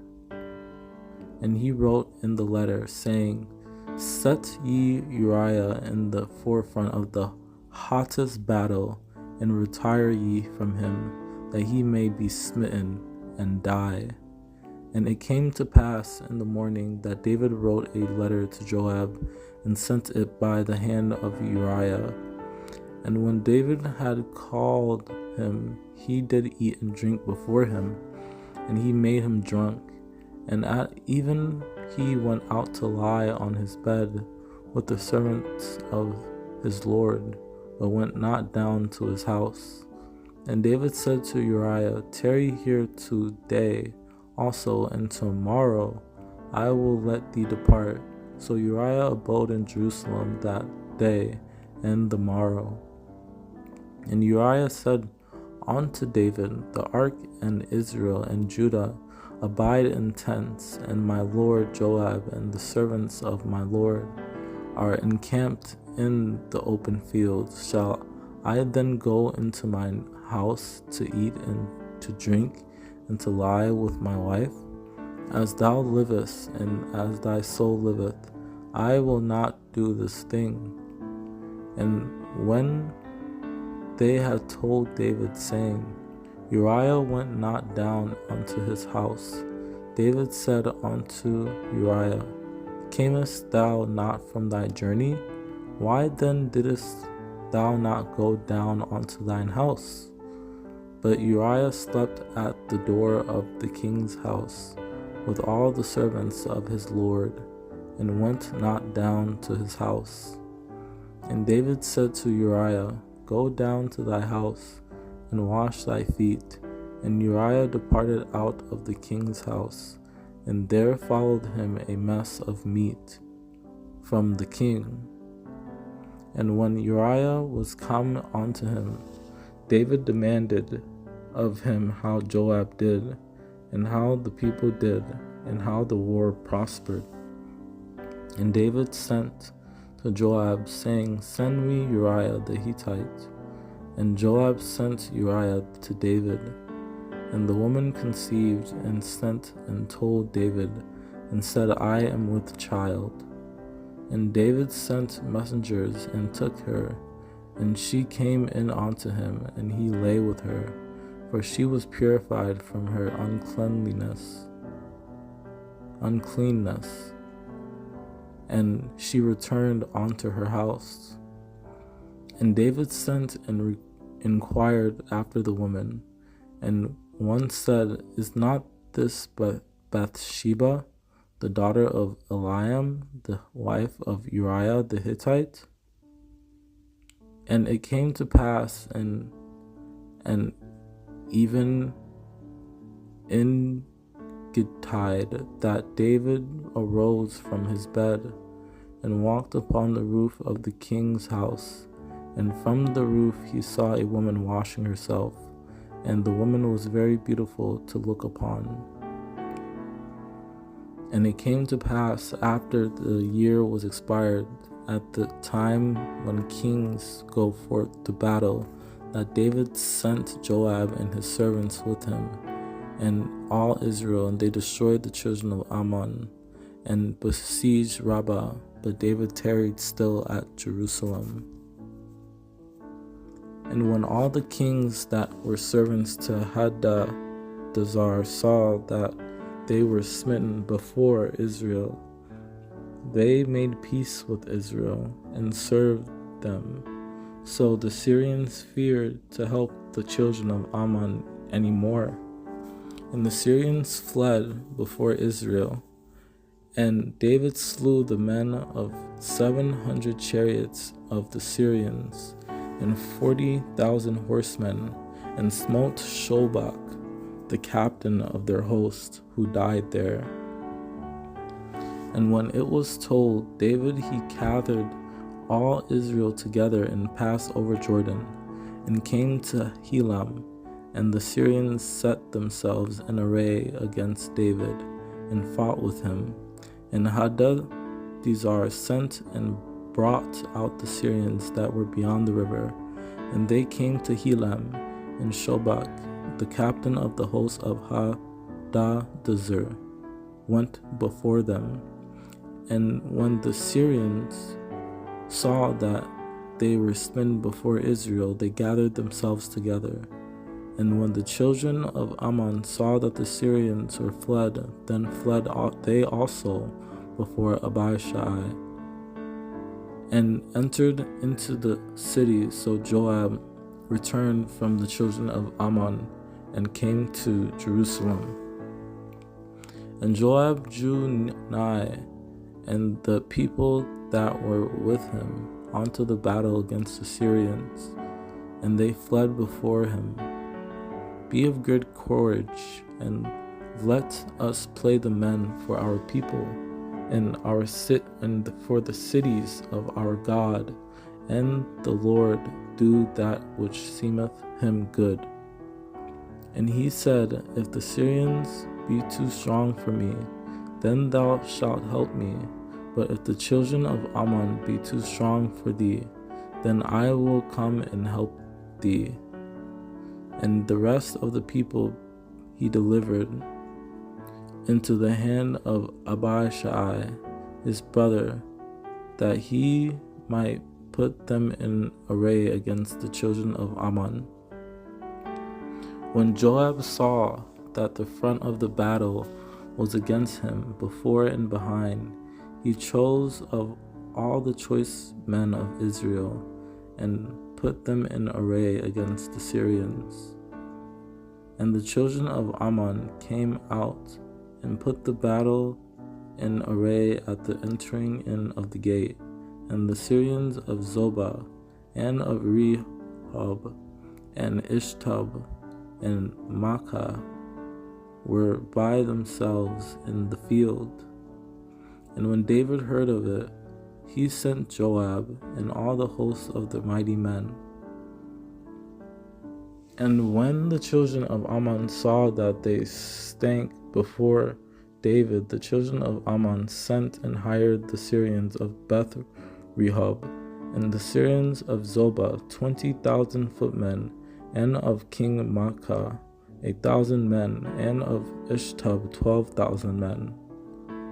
When they told it unto David, he sent to meet them because the men were greatly ashamed. And the king said, "Tarry at Jericho until your beards be grown, and then return." Wherefore Hanun took David's servants, and shaved off the one half of their beards, and cut off their garments in the middle, even to their buttocks, and sent them away. And the princes of the children of Ammon said unto Hanun their lord, "Thinkest thou that David doth honor thy father, that he hath sent comforters unto thee? Hath not David rather sent his servants unto thee to search the city, and to spy it out, and to overthrow it?"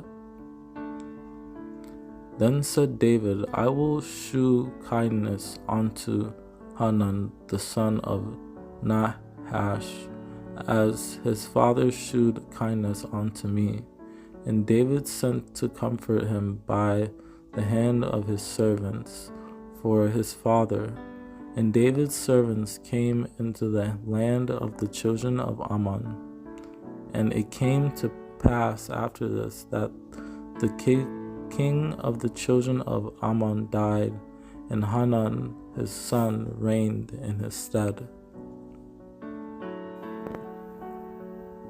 So Mephibosheth dwelt in Jerusalem, for he did eat continually at the king's table, and was lame on both his feet.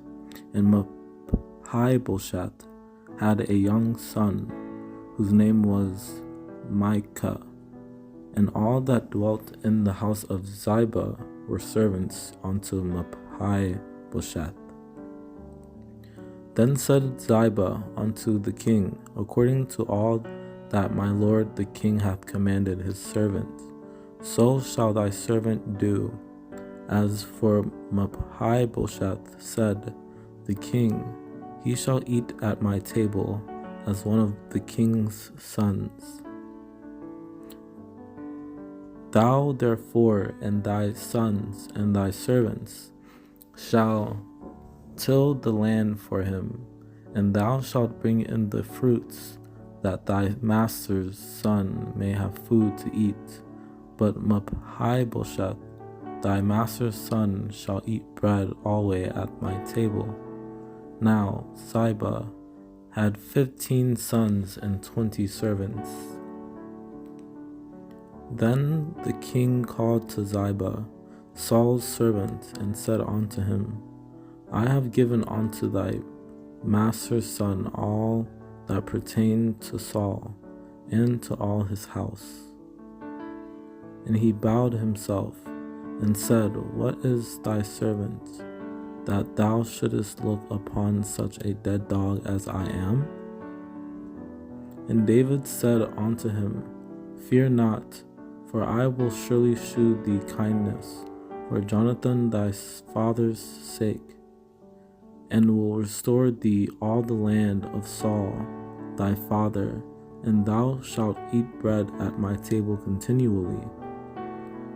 Now when Mephibosheth, the son of Jonathan, the son of Saul, was come unto David, he fell on his face, and did reverence. And David said, "Mephibosheth," and he answered, "Behold, thy servant." Then King David sent and fetched him out of the house of Machir, the son of Ammiel, from Lo-debar. And the king said unto him, "Where is he?" And Ziba said unto the king, "Behold, he is in the house of Machir, the son of Ammiel, in Lo-debar." And the king said, "Is there not yet any of the house of Saul, that I may shew thee kindness of God unto him?" And Ziba said unto the king, "Jonathan hath yet a son, which is lame on his feet." And there was of the house of Saul a servant whose name was Ziba, And when they had called him unto David, the king said unto him, Art thou Ziba?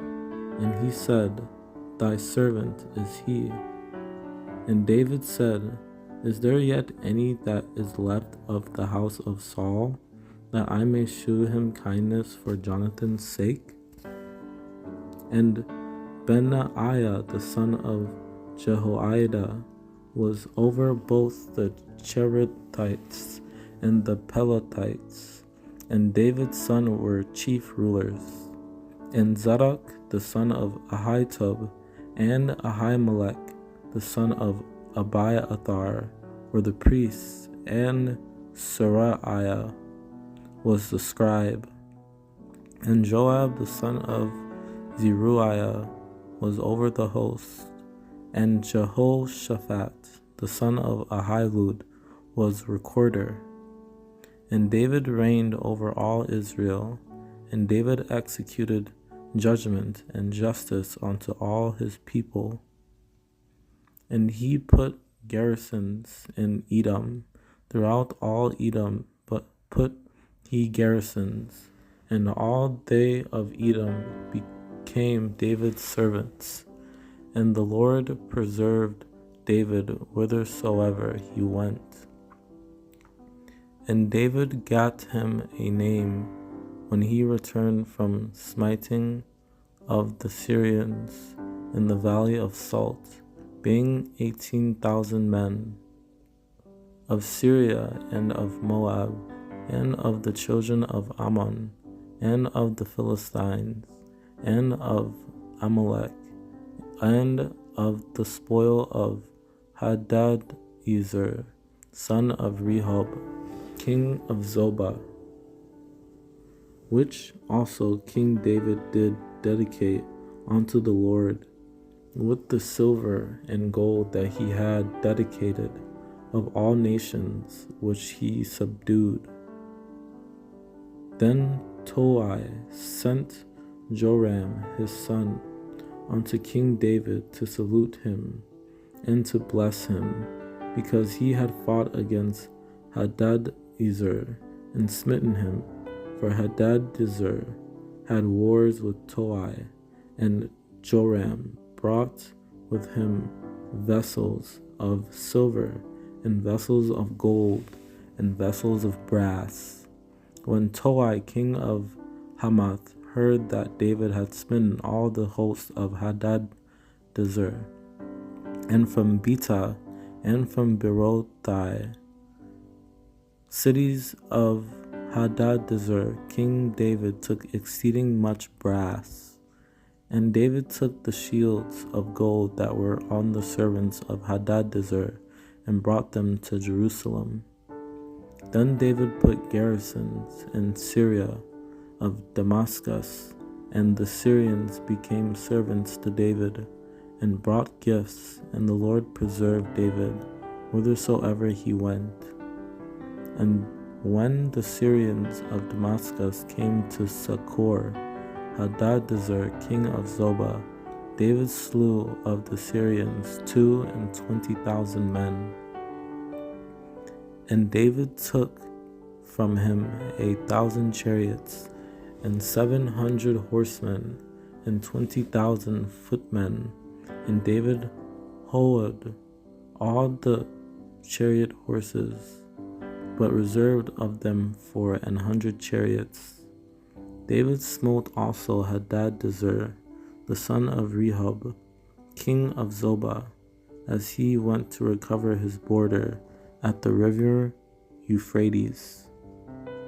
And he smote Moab, and measured them with a line, casting them down to the ground, even with 2 lines measured he to put to death, and with 1 full line to keep alive. And so the Moabites became David's servants, and brought gifts. And after this it came to pass that David smote the Philistines, and subdued them. And David took Metheg Ammah out of the hand of the Philistines. Therefore, now Let it please thee to bless the house of thy servants, that it may continue forever before thee. For thou, O Lord God, hast spoken it. And with thy blessing let the house of thy servant be blessed forever. And now, O Lord God, thou art that God, and thy words be true, and thou hast promised this goodness unto thy servants. For thou, O Lord of hosts, God of Israel, hast revealed to thy servant, saying, I will build thee an house. Therefore hath thy servant found in his heart to pray for this prayer unto thee. And let thy name be magnified forever, saying, the Lord of hosts is the God over Israel. And let the house of thy servant David be established before thee. And now, O Lord God, the word that thou hast spoken concerning thy servant, and concerning his house, establish it forever, and do as thou hast said. For thou hast confirmed to thyself thy people Israel, to be a people unto thee forever. And thou, Lord, art become their God. And what one nation in the earth is like thy people, even like Israel, whom God went to redeem for a people to himself, and to make him a name, and to do for you great things and terrible for thy land before thy people, which thou redeemest to thee from Egypt, from the nations of their gods? Wherefore thou art great, O Lord God, for there is none like thee, neither is there any God beside thee, according to all that we have heard with our ears. For thy word's sake, and according to thine own heart, hast thou done all these great things to make thy servant know them. And what can David say more unto thee? For thou, Lord God, knowest thy servant. And this was yet a small thing in thy sight, O Lord God, but thou hast spoken also of thy servant's house for a great while to come. And is this the manner of man, O Lord God? Then went King David in and sat before the Lord, and he said, Who am I, O Lord God? And what is my house that thou hast brought me hitherto? According to all these words, and according to all this vision, so did Nathan speak unto David. In thine house and thy kingdom shall be established forever before thee. Thy throne shall be established forever. But my mercy shall not depart away from him, as I took it from Saul, whom I put away before thee. I will be his father, and he shall be my son. If he commit iniquity, I will chasten him with the rod of men, and with the stripes of the children of men. He shall build an house for my name, and I will establish the throne of his kingdom forever. And when thy days be fulfilled, and thou shalt sleep with thy fathers, I will set up thy seed after thee, which shall proceed out of thy bowels, and I will establish his kingdom. And as since the time that I commanded judges to be over my people Israel, and have caused thee to rest from all thine enemies, also the Lord telleth thee that he will make thee an house. Moreover, I will appoint a place for my people Israel, and will plant them that they may dwell in a place of their own, and move no more, neither shall the children of wickedness afflict them any more as before time. And I was with thee whithersoever thou wentest, and have cut off all thine enemies out of thy sight, and have made thee a great name, like unto the name of the great men that are in the earth. Now therefore so shalt thou say unto my servant David, Thus saith the Lord of hosts, I took thee from the sheepcote, from following the sheep, to be ruler over my people, over Israel. In all the places wherein I have walked with all the children of Israel spake I a word with any of the tribes of Israel whom I commanded to feed my people Israel, saying, Why build ye not me a house of cedar? Whereas I have not dwelt in any house since the time that I brought up the children of Israel out of Egypt, even to this day, but have walked in a tent and in a tabernacle. Go and tell my servant David, Thus saith the Lord, Shalt thou build me an house for me to dwell in? And it came to pass that night that the word of the Lord came unto Nathan, saying, And Nathan said to the king, Go, do all that is in thine heart, for the Lord is with thee. That the king said unto Nathan the prophet, See now, I dwell in an house of cedar, but the ark of God dwelleth with curtains. And it came to pass, when the king sat in his house, and the Lord had given him rest round about from all his enemies. Therefore Michal, the daughter of Saul, had no child unto the day of her death. And I will yet be more vile than thus, and will be base in mine own sight, and of the maidservants which thou hast spoken of them shall I be had in honor. And David said unto Michal, It was before the Lord, which chose me before thy father, and before all his house, to appoint me ruler over the people of the Lord, over Israel. Therefore will I play before the Lord. Then David returned to bless his household, and Michal, the daughter of Saul, came out to meet David, and said, How glorious was the king of Israel today, who uncovered himself today in the eyes of the handmaids of his servants, as one of the vain fellows shamelessly uncovereth himself.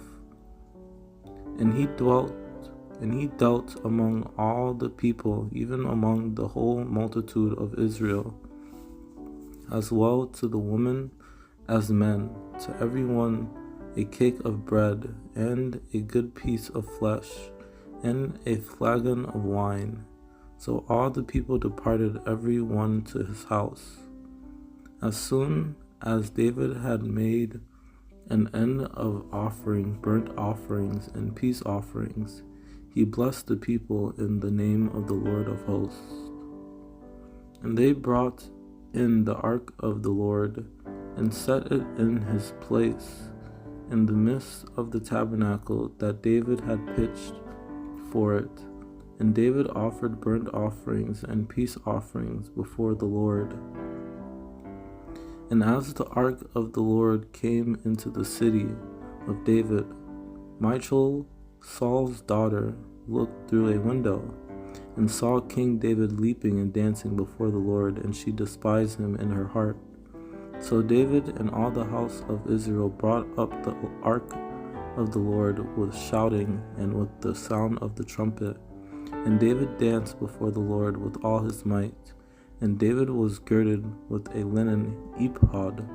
And it was so, that when they that bare the ark of the Lord had gone 6 paces, he sacrificed oxen and fatlings.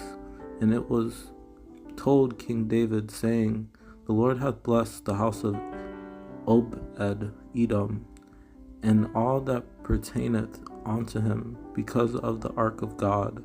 So David went and brought up the ark of God from the house of Obed-Edom into the city of David with gladness. And the ark of the Lord continued in the house of Obed-Edom the Gittite 3 months. And the Lord blessed Obed-Edom and all his household. So David would not remove the ark of the Lord unto him into the city of David, but David carried it aside into the house of Obed-Edom the Gittite. And David was afraid of the Lord that day, and said, How shall the ark of the Lord come to me? And David was displeased, because the Lord had made a breach upon Uzzah, and he called the name of the place Perez-Uzzah to this day.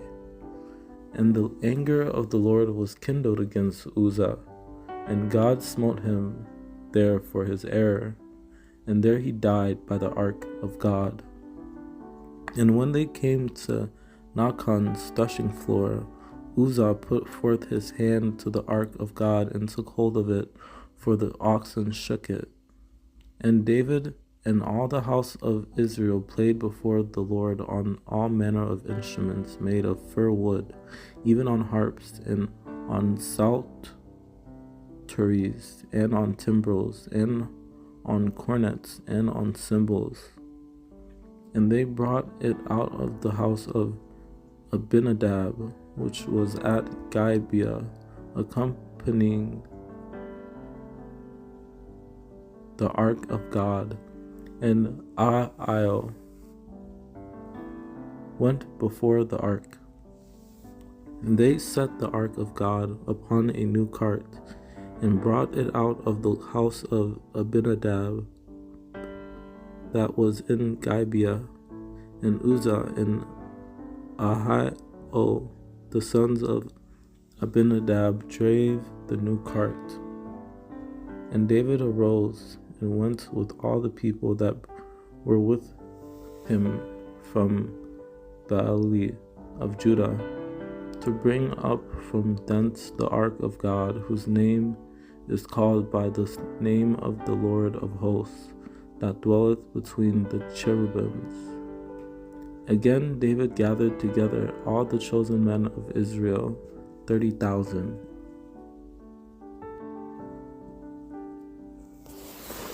And David did so as the Lord had commanded him, and smote the Philistines from Geba until thou come to Gezer.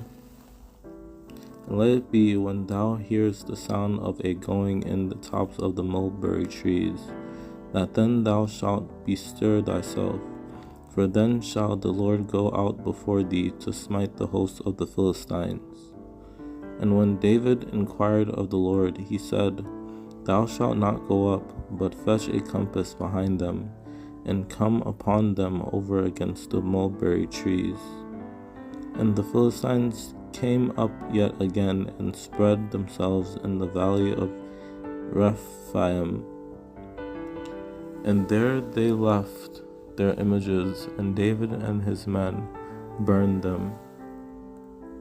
And David came to Baal-perazim, and David smote them there, and said, The Lord hath broken forth upon mine enemies before me, as the breach of waters. Therefore he called the name of that place Baal-perazim. And David inquired of the Lord, saying, Shall I go up to the Philistines? Wilt thou deliver them into mine hand? And the Lord said unto David, Go up, for I will doubtless deliver the Philistines into thine hand. The Philistines also came and spread themselves in the valley of Rephaim. But when the Philistines heard that they had anointed David king over Israel, all the Philistines came up to seek David. And David heard of it, and went down to the hold, and Elishama, and Eliada, and Eliphalet, Ihar also, and Elishua, and Nepheg, and Japhiah. And these be the names of those that were born unto him in Jerusalem: Shammua, and Shobab, and Nathan, and Solomon. And David took him more concubines and wives out of Jerusalem, after he was come from Hebron. And there were yet sons and daughters born to David.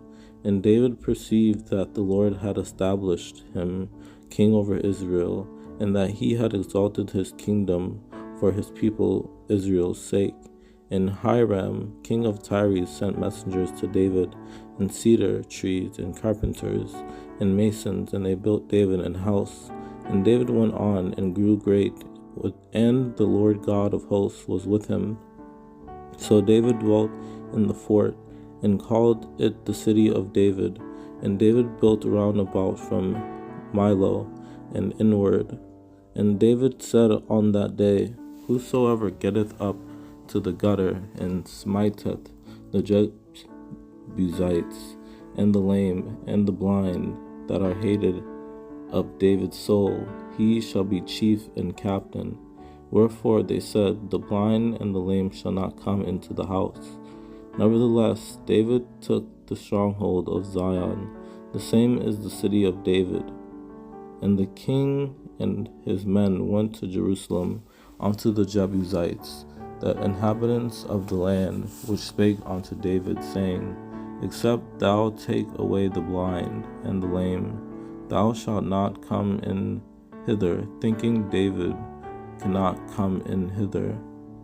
In Hebron he reigned over Judah 7 years and 6 months, and in Jerusalem he reigned 33 years over all Israel and Judah. David was 30 years old when he began to reign, and he reigned 40 years. So all the elders of Israel came to the king of Hebron, and King David made a league with them in Hebron before the Lord, and they anointed David king over Israel. Also in time past, when Saul was king over us, thou wast he that led us out and brought us in Israel. And the Lord said to thee, Thou shalt feed my people Israel, and thou shalt be a captain over Israel. Then came all the tribes of Israel to David unto Hebron, and spake, saying, Behold, we are thy bone and thy flesh. And David commanded his young men, and they slew them, and cut off their hands and their feet, and hanged them up over the pool in Hebron. But they took the head of Ishbosheth, and braided it in the sepulchre tree of Abner in Hebron.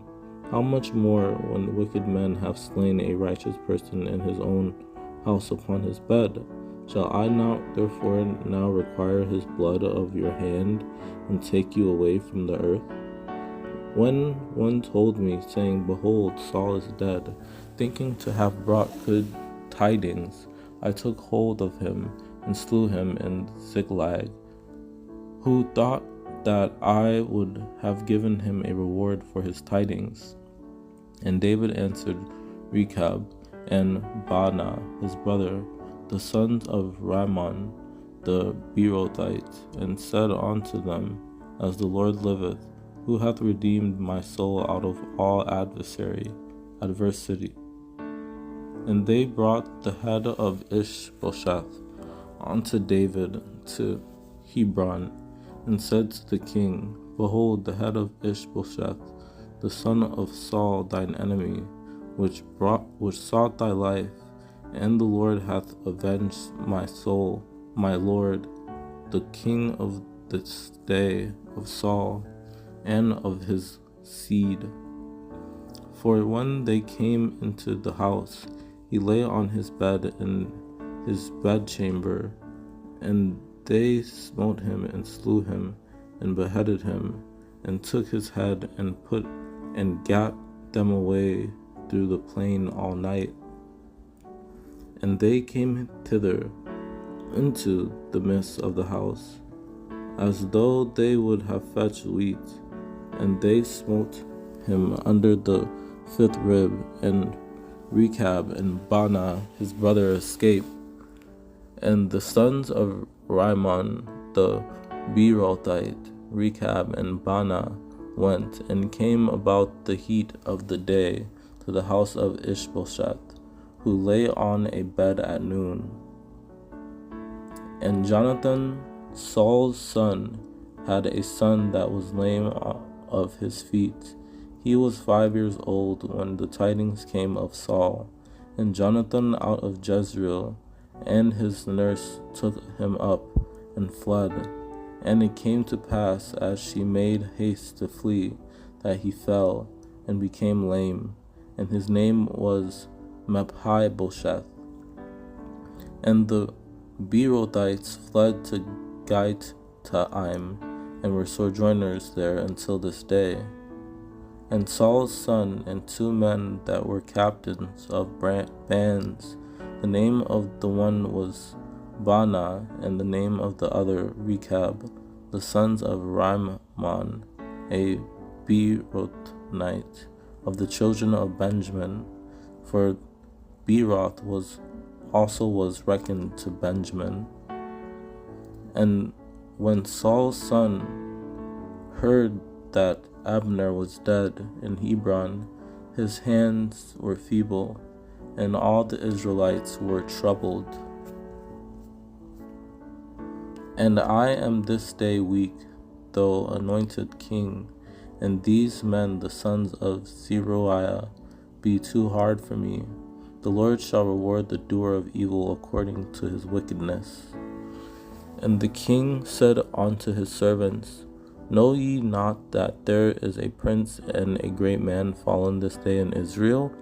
For all the people in all Israel understood that day that it was not of the king to slay Abner the son of Ner.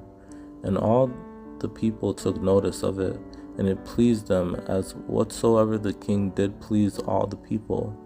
And when all the people came to cause David to eat meat while it was yet day, David sware, saying, So do God to me, and more also, if I taste bread or aught else, till the sun be down.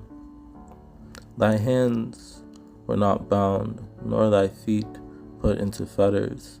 As a man falleth before wicked men, so fellest thou. And all the people wept again over him. And the king lamented over Abner, and said, Died Abner as a fool dieth? And they buried Abner in Hebron. And the king lifted up his voice, and wept at the grave of Abner, and all the people wept. And David said to Joab, and to all the people that were with him, Rend your clothes, and gird you with sackcloth, and mourn before Abner. And King David himself followed the bier. So Joab and Abishai his brother slew Abner, because he had slain their brother Asahel at Gibeon in the battle. Let it rest on the head of Joab, and on all his father's house, and let there not fail from the house of Joab one that hath an issue, or that is a leper, or that leaneth on a staff, or that falleth on the sword, or that lacketh bread. And afterward, when David heard it, he said, I and my kingdom are guiltless before the Lord forever from the blood of Abner the son of Ner. And when Abner was returned to Hebron, Joab took him aside to the gate to speak with him quietly, and smote him there under the 5th rib, that he died for the blood of Asahel his brother. And when Joab was come out from David, he sent messengers after Abner, which brought him again from the well of Sirah, but David knew it not. Thou knowest Abner the son of Ner, that he came to deceive thee, and to know thy going out and thy coming in, and to know all that thou doest. Then Joab came to the king and said, What hast thou done? Behold, Abner came unto thee. Why is it that thou hast sent him away, and he is gone, and he is quite gone? When Joab and all the host that was with him were come, they told Joab, saying, Abner, the son of Ner, came to the king, and he hath sent him away, and he is gone in peace. And behold, the servants of David and Joab came from pursuing a troop, and brought in a great spoil with them. But Abner was not with David in Hebron, for he had sent him away, and he was gone in peace. And Abner said unto David, I will arise and go, and will gather all Israel unto my lord the king, that they may make a league with thee, and that thou mayest reign over all that time heart desireth. And David sent Abner away, and he went in peace. So Abner came to David to Hebron, and 20 men with him. And David made Abner and the men that were with him a feast. And Abner also spake in the ears of Benjamin. And Abner went also to speak in the ears of David in Hebron, all that seemed good to Israel, and that seemed good to the whole house of Benjamin. Now then do it, for the Lord hath spoken of David, saying, By the hand of my servant David, I will save my people Israel out of the hand of the Philistines, and out of the hand of their enemies.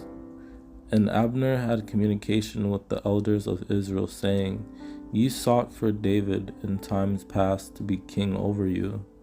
And her husband went with her along, weeping behind her, to Bahurim. Then said Abner unto him, Go return. And he returned. And Ishbosheth sent and took her from her husband, even from Phaltiel, the son of Laish. And David sent messengers to Ishbosheth, Saul's son, saying, Deliver me my wife Michal, which I espoused to me, for 100 foreskins of the Philistines.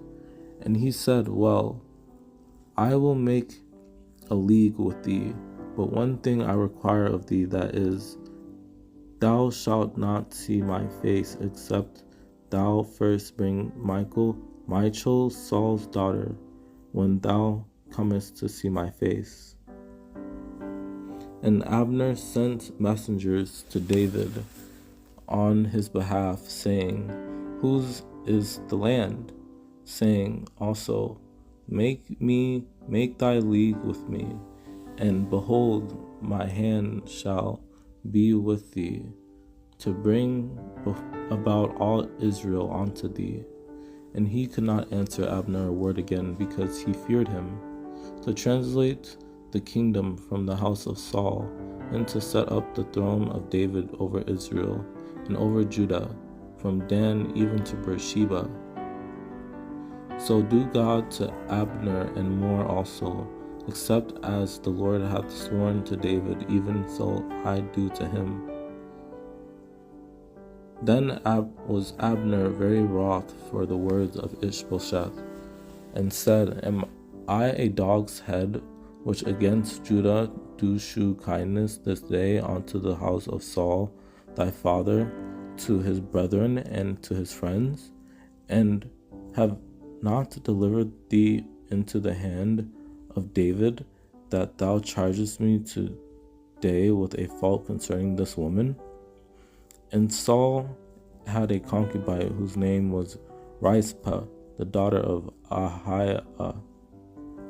And Ishbosheth said to Abner, Wherefore hast thou gone in unto my father's concubine?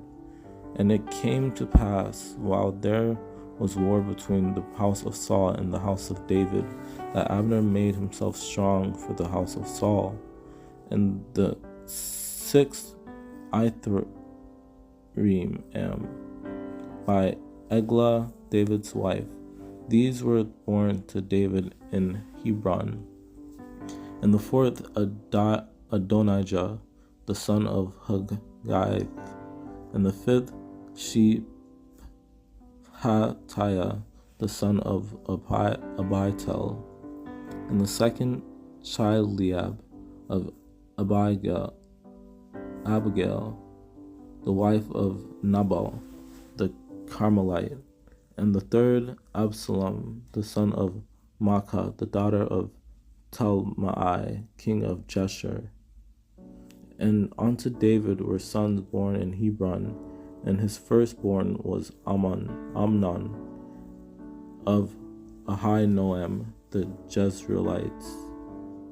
Now there was long war between the house of Saul and the house of David, but David waxed stronger and stronger, and the house of Saul waxed weaker and weaker.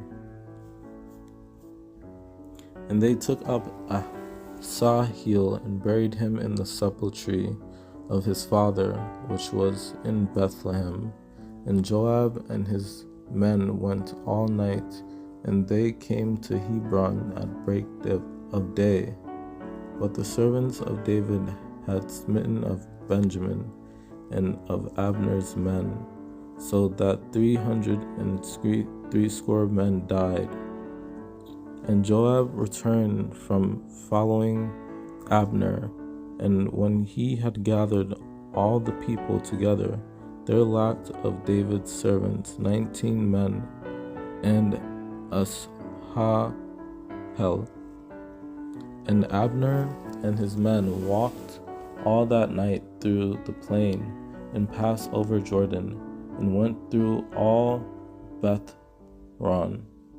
And they came to Mahanaim. So Joab blew a trumpet, and all the people stood still, and pursued after Israel no more, neither fought they any more. And Joab said, As God liveth, unless thou hadst spoken, surely then in the morning the people had gone up every one from following his brother. Then Abner called to Joab and said, Shall the sword devour forever? Knowest thou not that it will be bitterness in the latter end?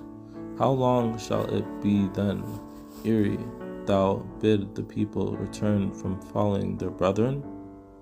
And the children of Benjamin gathered themselves together after Abner, and became one troop, and stood on the top of an hill.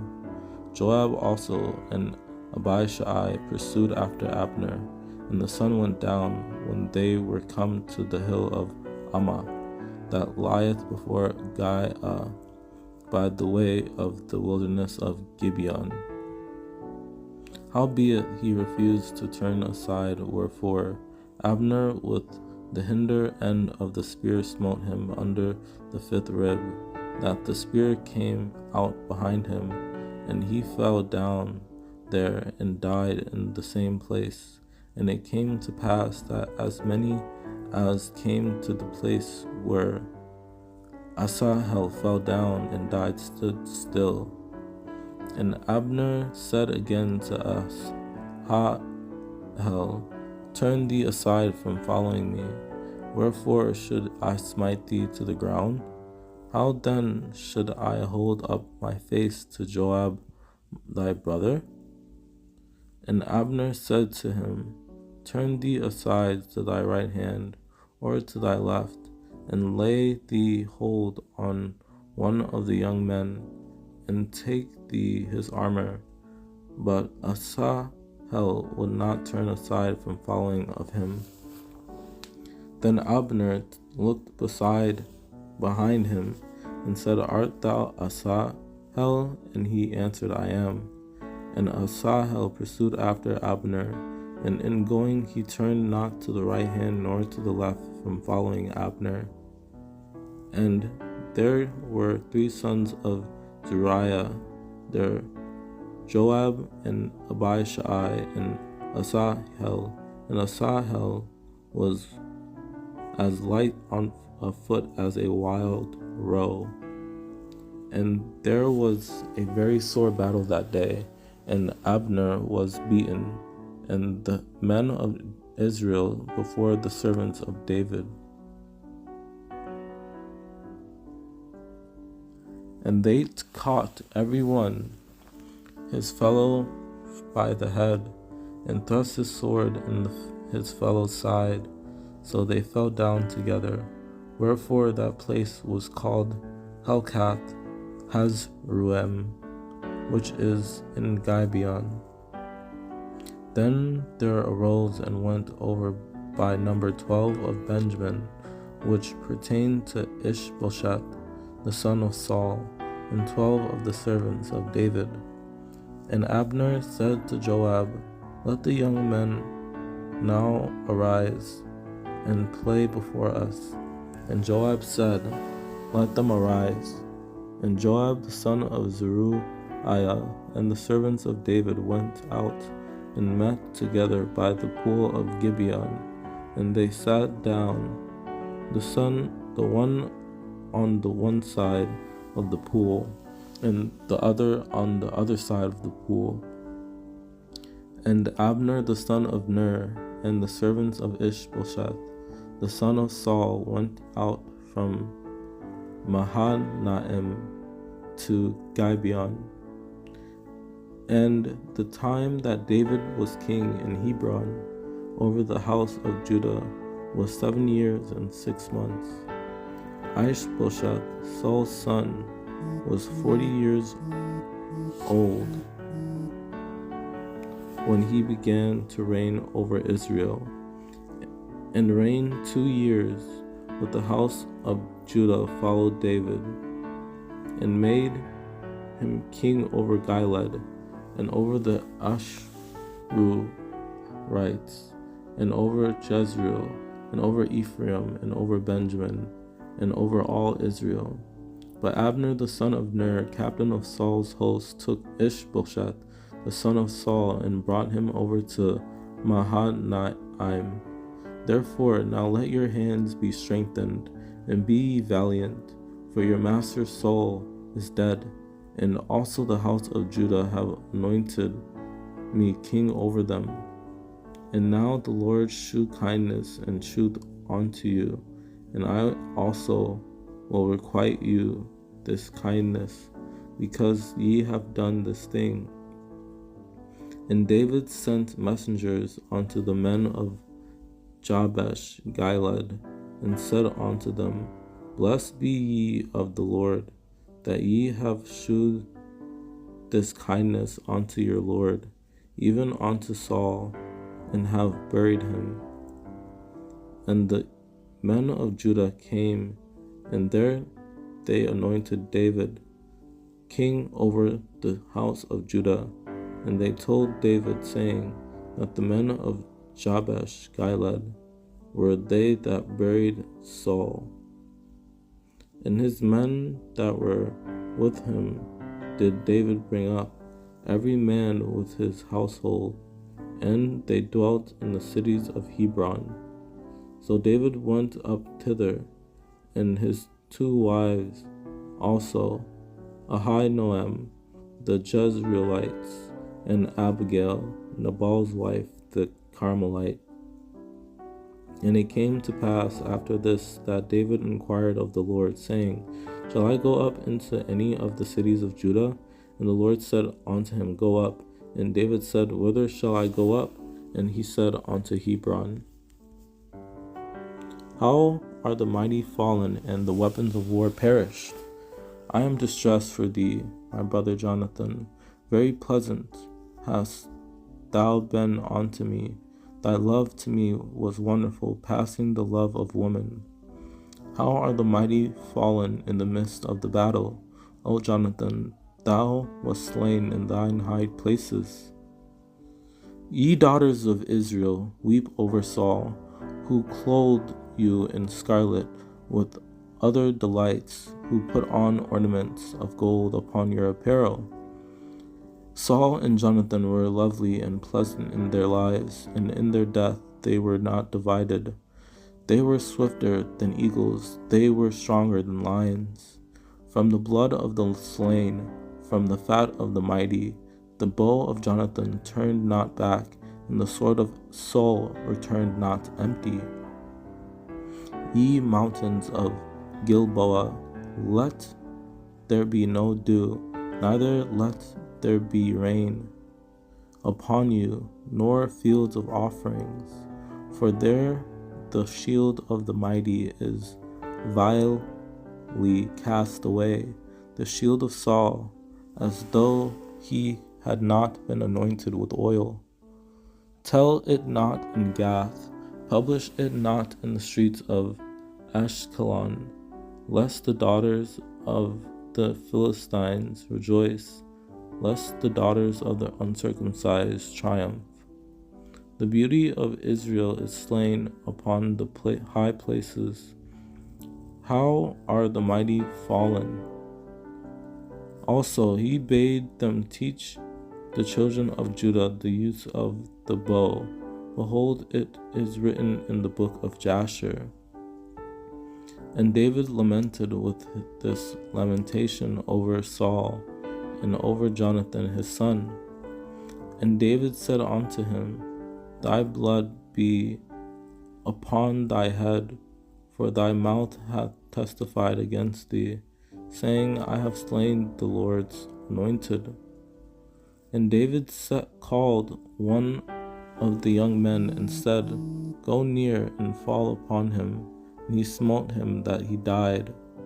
And David said unto him, How wast thou not afraid to stretch forth thine hand to destroy the Lord's anointed? And David said unto the young man that told him, Whence art thou? And he answered, I am the son of a stranger, an Amalekite. And they mourned and wept and fasted until even for Saul, and for Jonathan his son, and for the people of the Lord, and for the house of Israel, because they were fallen by the sword. Then David took hold on his clothes and rent them, and likewise all the men that were with him. So I stood upon him and slew him, because I was sure that he could not live after that he was fallen. And I took the crown that was upon his head, and the bracelet that was on his arm, and have brought them hither unto my Lord. He said unto me again, Stand, I pray thee, upon me, and slay me, for anguish is come upon me, because my life is yet whole in me. And he said unto me, Who art thou? And I answered him, I am an Amalekite. And when he looked behind him, he saw me, and called unto me, and I answered, Here I am. And the young man that told him said, As I happened by chance upon Mount Gilboa, behold, Saul leaned upon his spear, and lo, the chariots and horsemen followed hard after him. And David said unto the young man that told him, How knowest thou that Saul and Jonathan his son be dead? And David said unto him, How went the matter? I pray thee, tell me. And he answered, That the people are fled from the battle, and many of the people also are fallen and dead, and Saul and Jonathan his son are dead also. And David said unto him, From whence comest thou?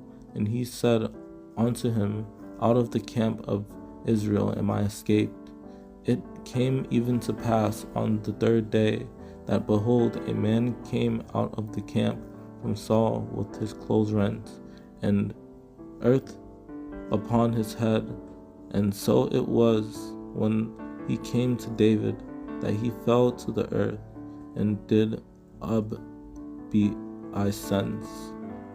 Now it came to pass after the death of Saul, when David was returned from the slaughter of the Amalekites, and David had abode 2 days in Ziklag.